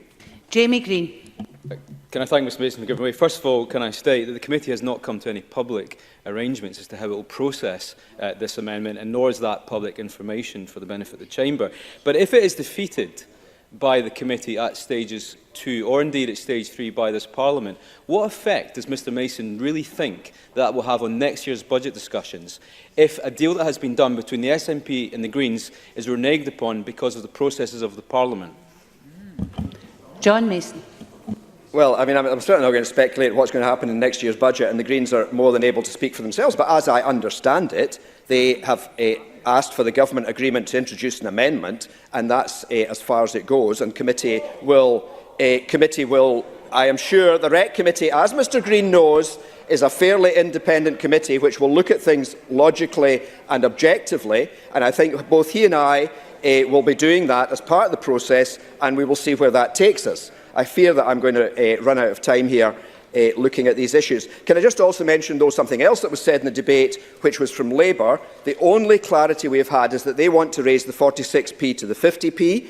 I think they are taking a big risk in making a 4p jump, which would give a 5p difference between Scotland and the rest of the UK. We know there can be behavioural change. I would suggest that if we are going to change it, we go 1 pence at a time and we do not do a very large jump. Presiding Officer, I was also going to say something about manifestos and how they give a direction of travel, but manifestos are dependent on a party becoming the majority government, and they can impose their decisions and their directions of government. Any minority cannot impose its manifesto and needs to compromise and needs to get agreement with other parties, and that applies to everyone else as well. But overall, I am more than happy to support this budget. Thank you very much. Mark MacDonald, followed by Emma Harper. Thank you, Presiding Officer. Much as I accept the mathematical irrelevance of my position, I state at the outset that I will be backing the budget at 5 o'clock this evening. I want, however, to offer a few thoughts in the hope that they might be well received, or at least received, in relation to consideration for future years. Firstly, on taxation, I've long held the view that the step from £43,430 to £150,000 is too great. It's a point I noted James Kelly making in the Chamber on Tuesday. I asked Spice to run some potential scenarios, and they concluded that the introduction of a 44p rate at £75,000 and a 48p rate at £150,000 would realise an additional £120 million, which could be spent on priorities. Now, while that might not seem a huge sum in the global budget, I do believe it addresses principles of tax fairness and also opens up potential revenue streams which could be utilised for various priorities, some of which members have highlighted in the Chamber this evening. And I do feel that we need to get away from this nonsense narrative that taxation somehow equals theft. It's a means by which the state invests in services and support for communities from which everyone benefits, regardless of their income. In fact, people who are on generally high incomes have tended to benefit disproportionately as a result of, for example, education services which are invested in, infrastructure services which support businesses, and also the employment of workforce who themselves have to be educated and supported as well. I recognise that the Tories support the concept of a smaller state. That's a valid philosophical position, albeit one I disagree passionately with, but I think that they do spend a little bit too much time talking about how taxes should be reduced and not enough time talking about where they would disinvest in order to realise that vision of a smaller state, and perhaps they would benefit from sharing that vision more openly in the Chamber so we could have a proper discussion in relation to that. I think we need to think seriously about how we encourage and promote greater collaboration and cooperation, not just across the public sector, but between public, third and private sectors. There remain too many silo approaches out there, too many services where owning the spend equals owning the saving, rather than looking at how benefits can be achieved across sectors. This Parliament had to legislate to ensure health and social care integration took place. It shouldn't need legislation to encourage greater collaboration. One means to address this could be to look at funding less on a sectoral basis, but more on a geographical basis, and use, for example, community planning partnerships as a means to encourage local budget setting and planning for priorities. That, I accept, would require a radical shift in how we do budgets in Scotland, involving much earlier start to the process, but I think if we want to truly encourage localism, it would be a good step to consider, not necessarily for next year, but for future budget years. Finally, I think we need to consider how we best involve the people in our budget process. A number of years ago, I visited Malmö in Sweden as part of a local government committee visit. The local authority spoke highly of their citizen jury model, where a selection of citizens chosen via the electoral roll and balanced for representation of gender and ethnicity are consulted on proposals and feed into the budget process. I think there's merit in exploring such an approach in Scotland, which could ensure we hear voices beyond the perennially engaged. As we consider what the priorities of the Parliament would be, we could be informed in that process of the priorities of the people. I don't expect these thoughts necessarily to go very far, but I hope by putting them on the record, they might at least achieve some consideration from ministers for future years. The last of the open debate contributions is from Emma Harper. Thank you, Presiding Officer. I'm pleased to be able to speak in this important debate as a member of the Parliament's Finance and Constitution Committee, and I'd like to focus my comments this afternoon on a few key points: the investment that this government has made in our NHS, the protection afforded to workers through the rates resolution, as well as the uncertainty that Brexit has, and indeed continuing to cause for businesses and our economy. Presiding Officer, I welcome that this budget delivers almost £750 million, £729 million extra for health and care services in Scotland, with a particular focus on mental health. This investment has allowed the Scottish Government to increase mental health funding to £1.1 billion and to increase mental health funding for young people by £12 million. The £12 million will provide around 350 school counsellors across Scotland's secondary schools, allowing young people across my South Scotland region the opportunity to speak about their mental health openly, with qualified professionals who can provide targeted and faster support for any problems which may present themselves. Additionally, I am pleased to see that our higher education institutions will benefit from 80 additional counsellors being implemented over the next 4 years, as well as an additional 250 school nurses who will be in place by 2020. Presiding Officer, I am also pleased to see that the rates resolutions agreed by the Parliament will protect our middle earners. And I spoke in the debate on Tuesday about this as well. I have focused on nurses, allied healthcare professionals, teachers and social workers by ensuring that their levels of income tax remain fair, proportionate and at the lowest levels in the UK.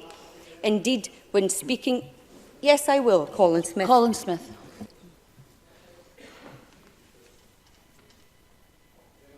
Your microphone's not on, Mr Smith. Oh, there you are. Thank you very much. You have lit up as you stand there. Not for the first time, Presiding Officer, not for the first time. Does Emma Harper accept what this budget means when she mentions teachers is that dozens of teachers will be axed in Dumfries and Galloway when they set their budget next week because of £16 million worth of cuts in council services? Emma Harper. If I may just do one word answer because of time, Presiding Officer, I'll say nah. Indeed, when speaking in the rates resolution debate, I pointed out that nurses on a Band 5 salary, that's 68% of all nurses, will be actually having their salary protected. They will be either on the basic or intermediate rates of income tax, paying 20 or 21% in rates, the equivalent of around £4,425.50 per year. That's the lowest in the UK. On Tuesday, I also highlighted the efforts the Scottish Government is taking to ensure that Scotland remains an attractive place for business, families and people. The Cabinet Secretary in the budget has committed to freezing the higher rate of tax thresholds for higher earners, such as consultants, radiologists and surgeons, at £43,000 and £150 for the top rate earners. These professionals are absolutely needed in Scotland, and many are our EU citizens and they're welcome in Scotland, but they're being met with nothing but chaos, hostility and sheer disrespect from an out-of-touch UK government. Presiding Officer, it would be remiss of me not to mention the uncertainty that Brexit has caused for businesses and the Scottish economy. Indeed, at the Finance and Constitution Committee meeting, we've taken evidence from numerous experts warning of the real risks of Brexit to businesses and our economy. One such example comes from the OBR, who at committee told us that they had a forecast prior to the EU referendum showing that, assuming that there had been a vote to remain in the EU, our economy would have grown by roughly 4.5% between the time of the referendum and now. This is a figure which I always remember, as it shows the extent of the damage that the Tories' Brexit, this bourrach of a Brexit, and the infighting that has had on the country and our economy. However, I am pleased that we have a government in Scotland working to mitigate its consequences, and I ask the Scottish Government to continue to do all it can to protect Scotland from the UK Government's Brexit chaos. Presiding Officer, while I am conscious of the time, I would like to briefly touch on other steps the Scottish Government has taken in the proposed budget which will benefit people across Dumfries and Galloway in my South Scotland region. The budget will deliver over £435 million of direct assistance through social security interventions. The investment of £3.5 million in the Fair Share Food Fund will assist national projects such as Fair Share, which provide food unused by the big supermarkets such as Asda, Tesco and Morrisons to communities across Scotland. The Cabinet Secretary, Aileen Campbell, spoke about this at Portfolio Questions earlier today. This investment will help the staff and volunteers at Summerhill Community Centre in Dumfries, who I just visited last week. Summerhill receives a weekly delivery from FareShare, which is then distributed to families and people across North West Dumfries, from Lochside and Lincluden to Sandside, as well as to the Aberlour charity and to the Summerhill community also. This is a really important support investment for the people in my area. In conclusion, this budget sees record investment in our NHS, our schools, our social security system and in our people, families and public services. It sees 55% of people pay less in income tax compared to other parts of the UK.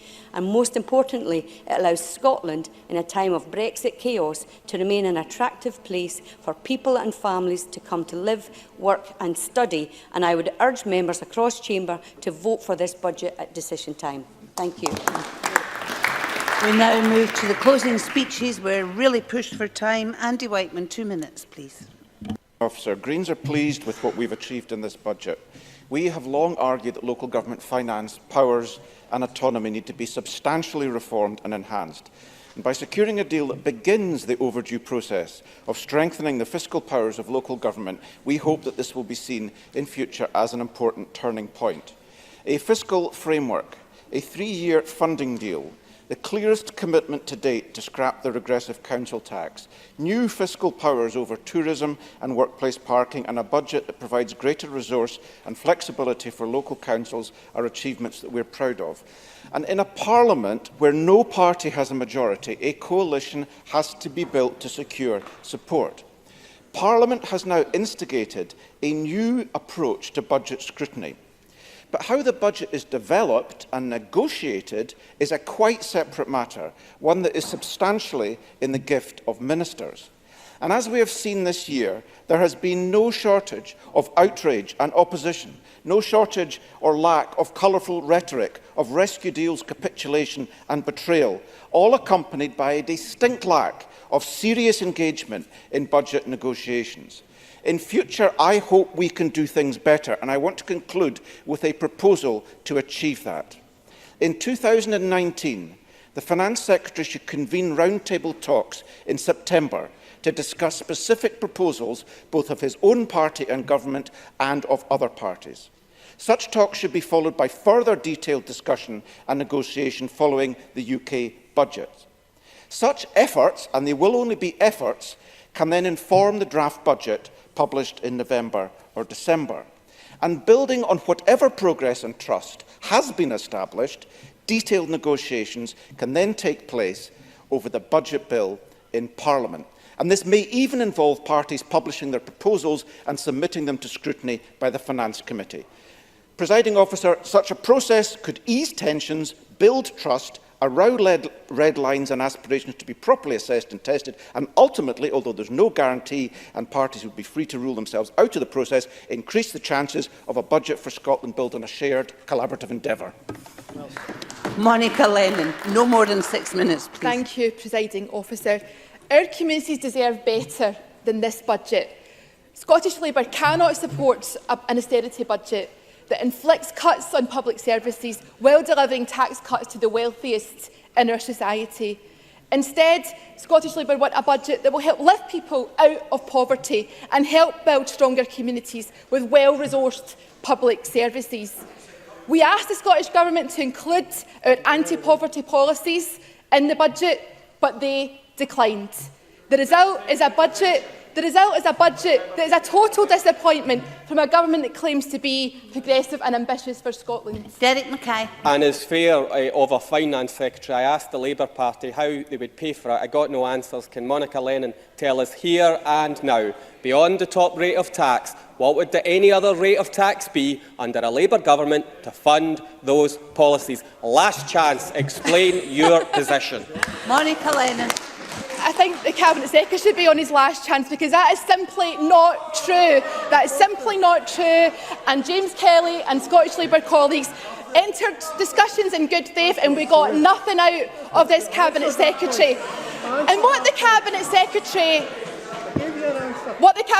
failed to talk about, if he cares to listen, what the Cabinet Secretary failed to talk about at all was child poverty. At the front of our minds, when we went into discussion, were the 1 in 4 children in Scotland who are living in poverty. Frontbenchers think it's funny, but 1 in 4 children in Scotland are living in poverty. Excuse me, Miss Lennon. Miss Campbell, would you please stop shouting? Thank you. Miss Lennon. Perhaps the Cabinet Secretary for Communities agrees with Scottish Labour, because when we asked for a £5 child benefit top-up, there was clear evidence that that would lift 30,000 children out of poverty, a policy that has wide support in Scotland from charities and trade unions alike. No, I'm going to make some progress, because Derek Mackay said no to that. Aileen Campbell maybe already knows the answer. And that's part of the budget that we could have had. Even the SNP's own highly respected former Special Advisor Kevin Pringle described this as a missed opportunity. Scottish Labour is sick of seeing our public services and workers struggle. We ask for more funding for public services because when they are properly resourced, all of our communities are stronger for it. Instead, shamefully, this SNP budget will cut council budgets in real terms by £230 million, taking total cuts. No, it's not wrong, Cabinet Secretary. Taking total cuts since 2011 to £1.5 billion. Derek Mackay spins these cuts as efficiencies, but let's make no mistake, these are devastating cuts that put lifeline services at risk. And every single MSP in this chamber knows that to be true. And on tax, as James Kelly outlined, Scotland's tax bands require progressive and fair brackets. Labour would make the richest pay their fair share, but the SNP tax plans are weak, rewarding higher earners with tax cuts. And on rail, as Colin Smith said earlier, we are proposing a fair freeze because we are listening to the people of Scotland who have made their voices heard about poor rail services, overcrowded trains and the unaffordable hike in fare costs. But again, the Scottish Government isn't listening. Rail fares have increased while ScotRail's performance has plummeted. Another missed opportunity to do something about the cost of living. And look at the big picture, the big challenges that Scotland faces. Audit Scotland warns that the future of our NHS is not sustainable. We are not seeing the transformational change needed to reform and integrate health and social care. The Government needs to be transparent about the funding our NHS actually needs. Chronic underfunding has pushed health boards to crisis. The Health Secretary's own board, NHS Ayrshire and Arran, has been underfunded for years and faces cuts of over £40 million next year. Surely the Health Secretary believes her own constituents deserve better than that. Derek Mackay. Can I thank Monica Lennon for allowing me to make the intervention? Can Monica Lennon then explain why she'll be voting against an increase in the NHS budget of over £700 million tonight? And if she wants even more money for public services, by how much would tax have to be increased to pay for Labour's demands? Monica Lennon. Presiding Officer, this budget is weak. It is not tackling the challenges that are underlying, because it's not simply about more money for the NHS. Let's look at the facts. Life expectancy has stalled. The death rates have begun to rise for people who live in our poorest communities. Health inequalities in Scotland are worsening. Cuts to council services are shutting doors on the most vulnerable people in our community. So that's not helping, Cabinet Secretary. The Cabinet Secretary has dismissed Labour's progressive policies from the outset. And perhaps again he should have listened to former adviser Kevin Pringle, because he was right when he said poor people die younger, but the poverty that kills them lives on. The levels of poverty in Scotland are unacceptable. Our poverty-proofed proposals for the budget would have saved lives, because when we have policies that tackle poverty, we tackle the causes of ill health, and that's the issues that matter in this budget, or should have mattered to this Government. Adam Tompkins, up to 8 minutes, please. Thank you, Deputy Presiding Officer. There is record employment in the United Kingdom. There are more jobs in the British economy now than at any point in our history. Across Britain, the employment rate is up and the unemployment rate is down. And at the same time, wages are rising. Youth unemployment is down. and we have more disabled people in Britain in work than ever before. And the OBR is forecasting that all this is set to continue, with 800,000 more jobs across Britain to be set to be created by 2023. This, presiding officer, is what Conservative government delivers. Meanwhile, let me make some progress. Meanwhile, in the SNP's Scotland, we have slower growth, higher taxes and worse public services. That's Derek Mackay's achievement, and that's Nicola Sturgeon's legacy. What Scotland needs, presiding officer, is a budget for growth, a budget that attracts jobs to the Scottish economy, a budget that brings taxpayers to Scotland and not one that drives them away. What Scotland needs, presiding officer, is a budget for business, a budget for the high street, a budget that boosts the Scottish economy, not one that punishes it. Let me make some progress. But what we are getting from the SNP Green Alliance is the very opposite of what Scotland needs. What we are getting are higher taxes on workers, higher taxes on families, new taxes on jobs, and tax hikes which the SNP promised in the election campaign that they would not inflict on hard-working Scots. But nationalist campaign pledges are not worth the paper they're printed on. These are not tax rises on the rich, presiding officer. Everyone in Scotland who earns more than £27,000 will pay more tax than they would in England. In effect, a tax rise on teachers, a tax rise on senior nurses, a tax rise on police officers and a tax rise on firefighters, a tax rise on middle-income earners, a tax rise on ordinary, hard-working families. If you earn £49,000, presiding officer, you'll be paying a whopping £1,300 more every year in income tax in the SNP's Scotland than you would be if you lived south of the border. So is it any wonder that the FSB have said that the SNP's latest tax rises will erode the trust of the small business community? Is it any wonder that the life sciences sector has warned that income tax differences between Scotland and England will hurt their ability to recruit the skilled workers that the Scottish economy so badly needs? Is it any wonder that the CBI has warned that income tax could become a major issue for companies keen to attract the best talent? In 1 minute, I will give the way to the Cabinet Secretary. And is it any wonder that the Scottish Chambers of Commerce have warned that it could take years to repair the damage of Derek Mackay's higher taxes? And if he wants to respond to any of those points, I'll happily give way to him. Derek Mackay. To know from Mr Tompkins exactly where in Scotland's public sector the £500 million cut should come from to pay for the Tory tax cuts that they want us to implement and mirror the Chancellor's Tory tax cuts for the highest earners in this country. Adam Tompkins. Presiding officer, is that none of these tax rises are necessary because the Scottish Government's budget is already increasing by £500 million in real terms in this year. Now, none of these warnings are remotely surprising, presiding officer, but what is shameful is that Nicola Sturgeon's SNP are deaf to all these warnings. They don't care about growing the Scottish economy. All they care about is pandering to the hard-left tax policies of Patrick Harvey's Green Party. It's not that the Greens don't believe in growth, they're positively opposed to it. And they are so vehemently anti-car that they probably think the invention of the wheel was a retrograde step. And yet this small collective of unpopular politicians is the group that Derek Mackay chooses to do his budget business with. And where has this ill-fated alliance of nationalists and Greens led him? To the genius idea of the car park tax, so genius that it's been in several Labour Party manifestos, a proposal that John Swinney, Bruce Crawford and Fergus Ewing have all spoken out against in the past. SNP MSP Richard Lyle recently said this about it: "I am not for your parking charge levy," he said, "and I speak on behalf of thousands of motorists who have been taxed enough."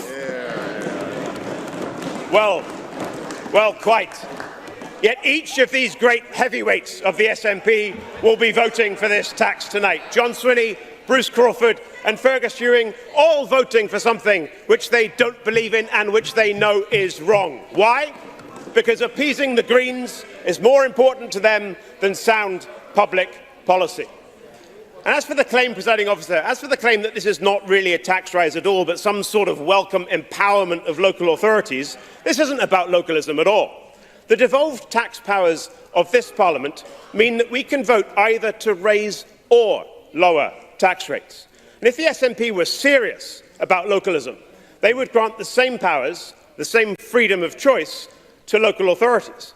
But the only power being given to councils under this proposal is a power to impose new taxes. We can choose to put taxes up or down, but under this proposal, councils can choose only to put it up. That isn't localism. That isn't localism. As Unite the Unions, Scottish Secretary Pat Rafferty has said just today, presiding officer, the car park tax is a desperate attempt to absolve the government from the funding crisis that they have presided over. And if implemented, he said, if implemented, we would have the ludicrous situation where we would have local authorities taxing workers for turning up to work. But we shouldn't worry, presiding officer, we shouldn't worry, because Mr Harvey thinks that an additional £500 a year tax on low-paid workers is trivial. That's the word he used this afternoon. Presiding officer, in a few moments, we will have the unbridled joy of listening to another budget speech from the Cabinet Secretary. Since he announced his harebrained car park tax, a number of questions have emerged about it. Now, we know that he did precisely no economic modelling of this tax before announcing it. We know that there was no impact assessment. We know that he did not think it through. But in the 3 weeks since he announced it, he has had time to address the concerns that have been brought to his attention. So, will he answer any of the following questions about this tax in his summing up? No. First, where employers pay this tax on behalf of their employees, will this count as a benefit in kind for the purposes of income tax? Yeah. Second, does he agree that this is a regressive tax, that it will hit lower paid workers hardest? Yeah. Third, if NHS properties are to be exempt from the new tax, a decision taken centrally, by the way, reinforcing the point that this has nothing to do with localism, will GPs' surgeries also be exempt, and if not, why not? Fourth, will teachers be expected to pay this tax for driving to work? Fifth, if the tax is passed on to employees, will it be subject to VAT, putting up the cost to workers Mr. even more? Mr Tompkins is just closing. And sixth, and finally, presiding officer, if firms don't comply with this unwanted, ill-conceived tax, will they be fined, landing businesses in Scotland with even more costs, even more bureaucracy and even more expense? Six unanswered questions about just this one aspect of Derek Mackay's shambles of a budget. Let's see if he can answer any of them. I now call Derek Mackay. 10 minutes, please, Cabinet Secretary. Presiding officer, you know, I thought that contribution from Adam Tompkins is both a disservice to Adam Tompkins and this Parliament. And the reason I say that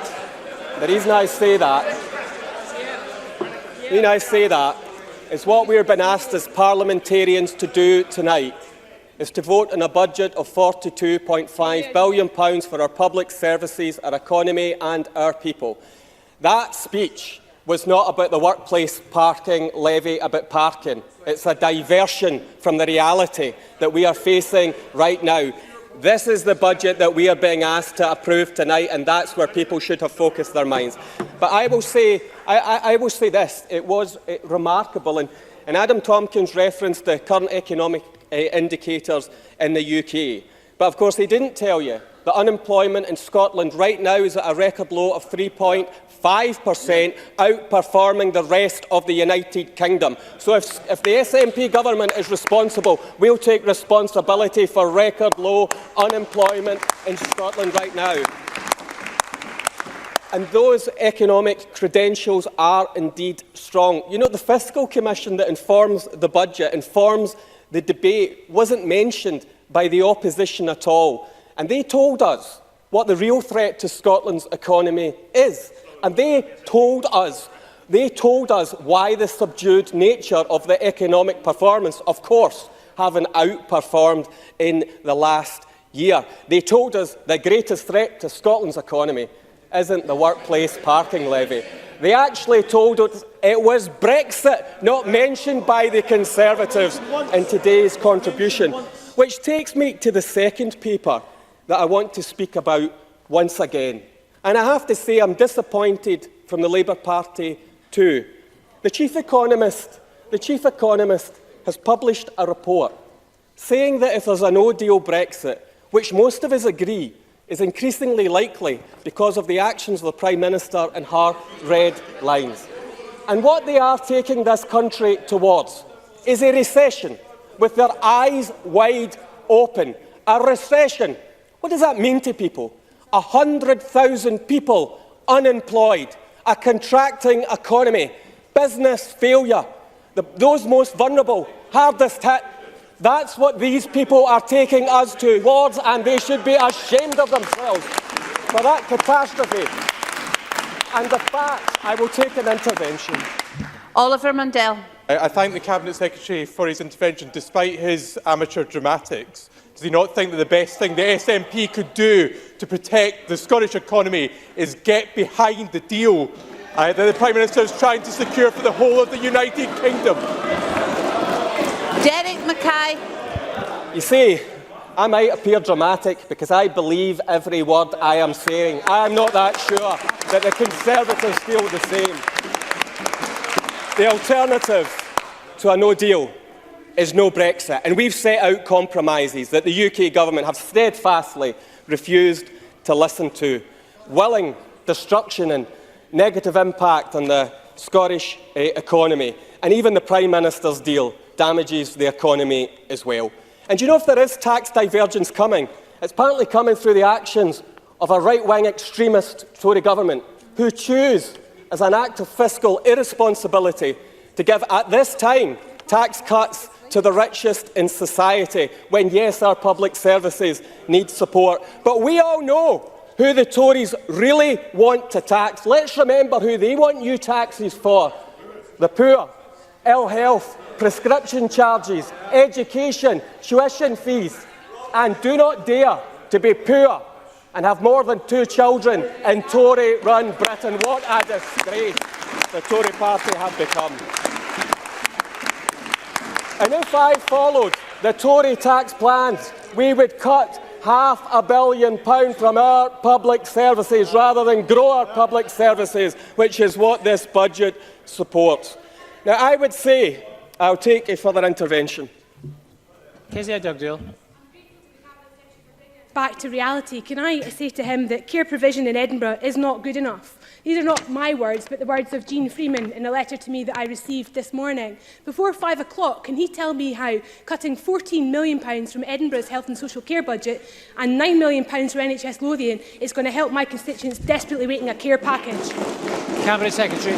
Because this budget offers a substantial increase to social care, a record amount in health spending, a substantial increase to local government, a real terms increase in resource to local government. By opposing this budget, the Labour Party is opposing additional expenditure for those services in Scotland, and that's what we're voting on tonight. Let me return briefly to Conservatives, who we've heard many positions from. They want to raise less and spend more. Now, I'm finding out about council tax decisions at this point in time. And despite everything you've heard from the Conservatives about council tax and other taxes, I understand that Perth and Kinross Council, Tory-led, is increasing council tax by 4%. 4% isn't what you promised the electorate, and we've increased local government budgets, which just goes to show on so many matters in relation to the Conservative Party, you can take as many positions as you like. You don't need to defect. You can take any position you like in the Conservative Party and stay within the party. To the Labour Party, I say this in all seriousness. The Labour Party knows they brought no credible budget alternative to my office. And when asked to name councils whose budgets were going down, James Kelly ran away from his own question. And no wonder he ran away. Let's take Glasgow City Council. More resources coming from the Scottish Government, and of course, clearing up the mess left by the Labour Party while they denied justice to women on equal pay. And this government and the SNP administration, rather than taking the women to court, took them to justice, and those payments will be made. Now, Willie Rennie, Willie Rennie. The only thing I'm left with his contribution in the budget today is he wants me to show him my flagpole. I don't have a flagpole. I've got a patio. I'll show him the patio because it's on that I stand. Firm foundations in the budget, presiding officer. No, I'm not taking one from Mr. Rumbles either. Presiding officer, this budget, I may be reflecting my language in relation to Willie Rennie, but it's a very interesting offer. In terms of the budget, presiding officer, we are proposing a £733 million increase in NHS resource. I'm winding up, increasing the total spending in the NHS and £13.9 billion. Local government increasing in real terms by £300 million. £2.4 billion on education, enterprise and skills, enhancing social security. £5 billion on capital investment, supporting our infrastructure for now and the future. Expanding the childcare of our country. Real terms protection for police resource budgets. Investing in the economy through the National Investment Bank, the National Infrastructure Mission for Scotland, the most competitive package of non-domestic rates relief, more support and investment into transport, a record investment in housing, a £50 million fund for the town centres of Scotland. Murdo Fraser spoke about a parliamentary shambles, and he certainly speaks from authority when he talks about the shambles that is the Westminster government. But in Scotland tonight, we have an opportunity. Scotland expects us to deliver. This budget delivers for Scotland, and I would encourage all members of the Scottish Parliament to deliver tonight and vote for the Scottish budget.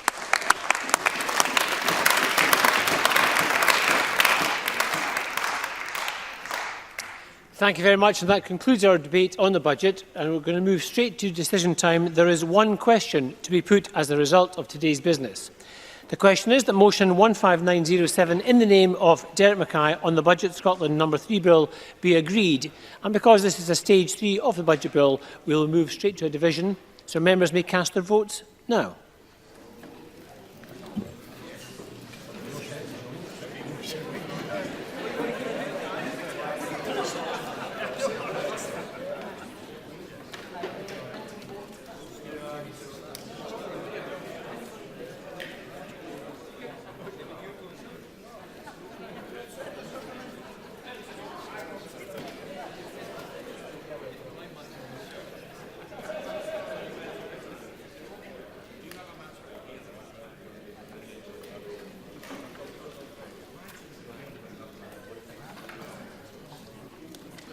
Vote on motion 15907 in the name of Derek Mackay is yes 66, no 58. The motion is therefore agreed and the Budget Scotland Bill No. 3 is passed.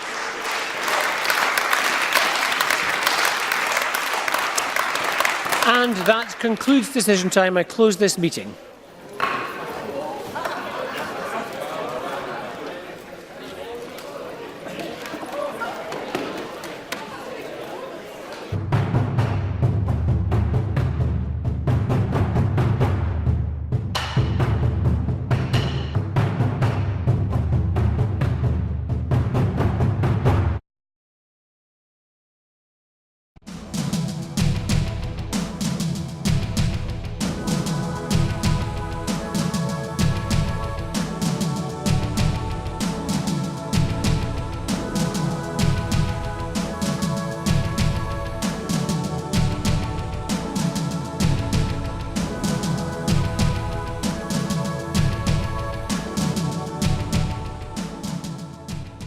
Well, it's lovely to be out on such a sunny evening in Edinburgh, but it's a shame that we have to be out tonight protesting against the two-child cap and the rate clause well more than a year since Alison Thulis, my colleague at Westminster, first spotted it in the small print of a Tory budget.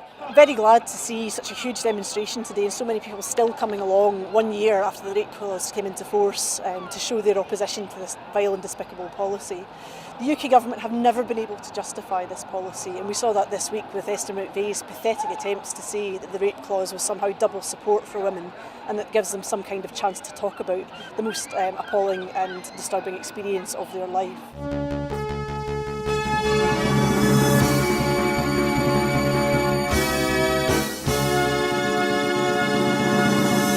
As you can see behind me, we're at the very beginning of the All Under One Banner rally. You can obviously hear the pipers behind me as events are about to kick off.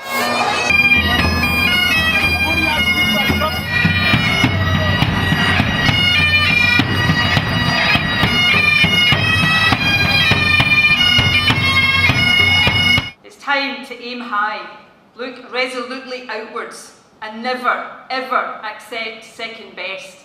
Above all, it's time to believe that we can. We can build that better country we know is possible. And friends, we will.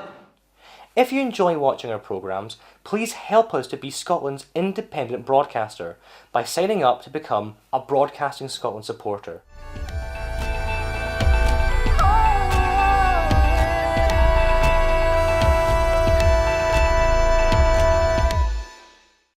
Wherever you stand, get the fresh view of what's happening in Scotland with iScot. Celebrate everything about our country with intelligent, in-depth insight from lifestyle, culture to puzzles. And all the opinions you'll need, whether it's digital or by post. Subscribe now to iScot.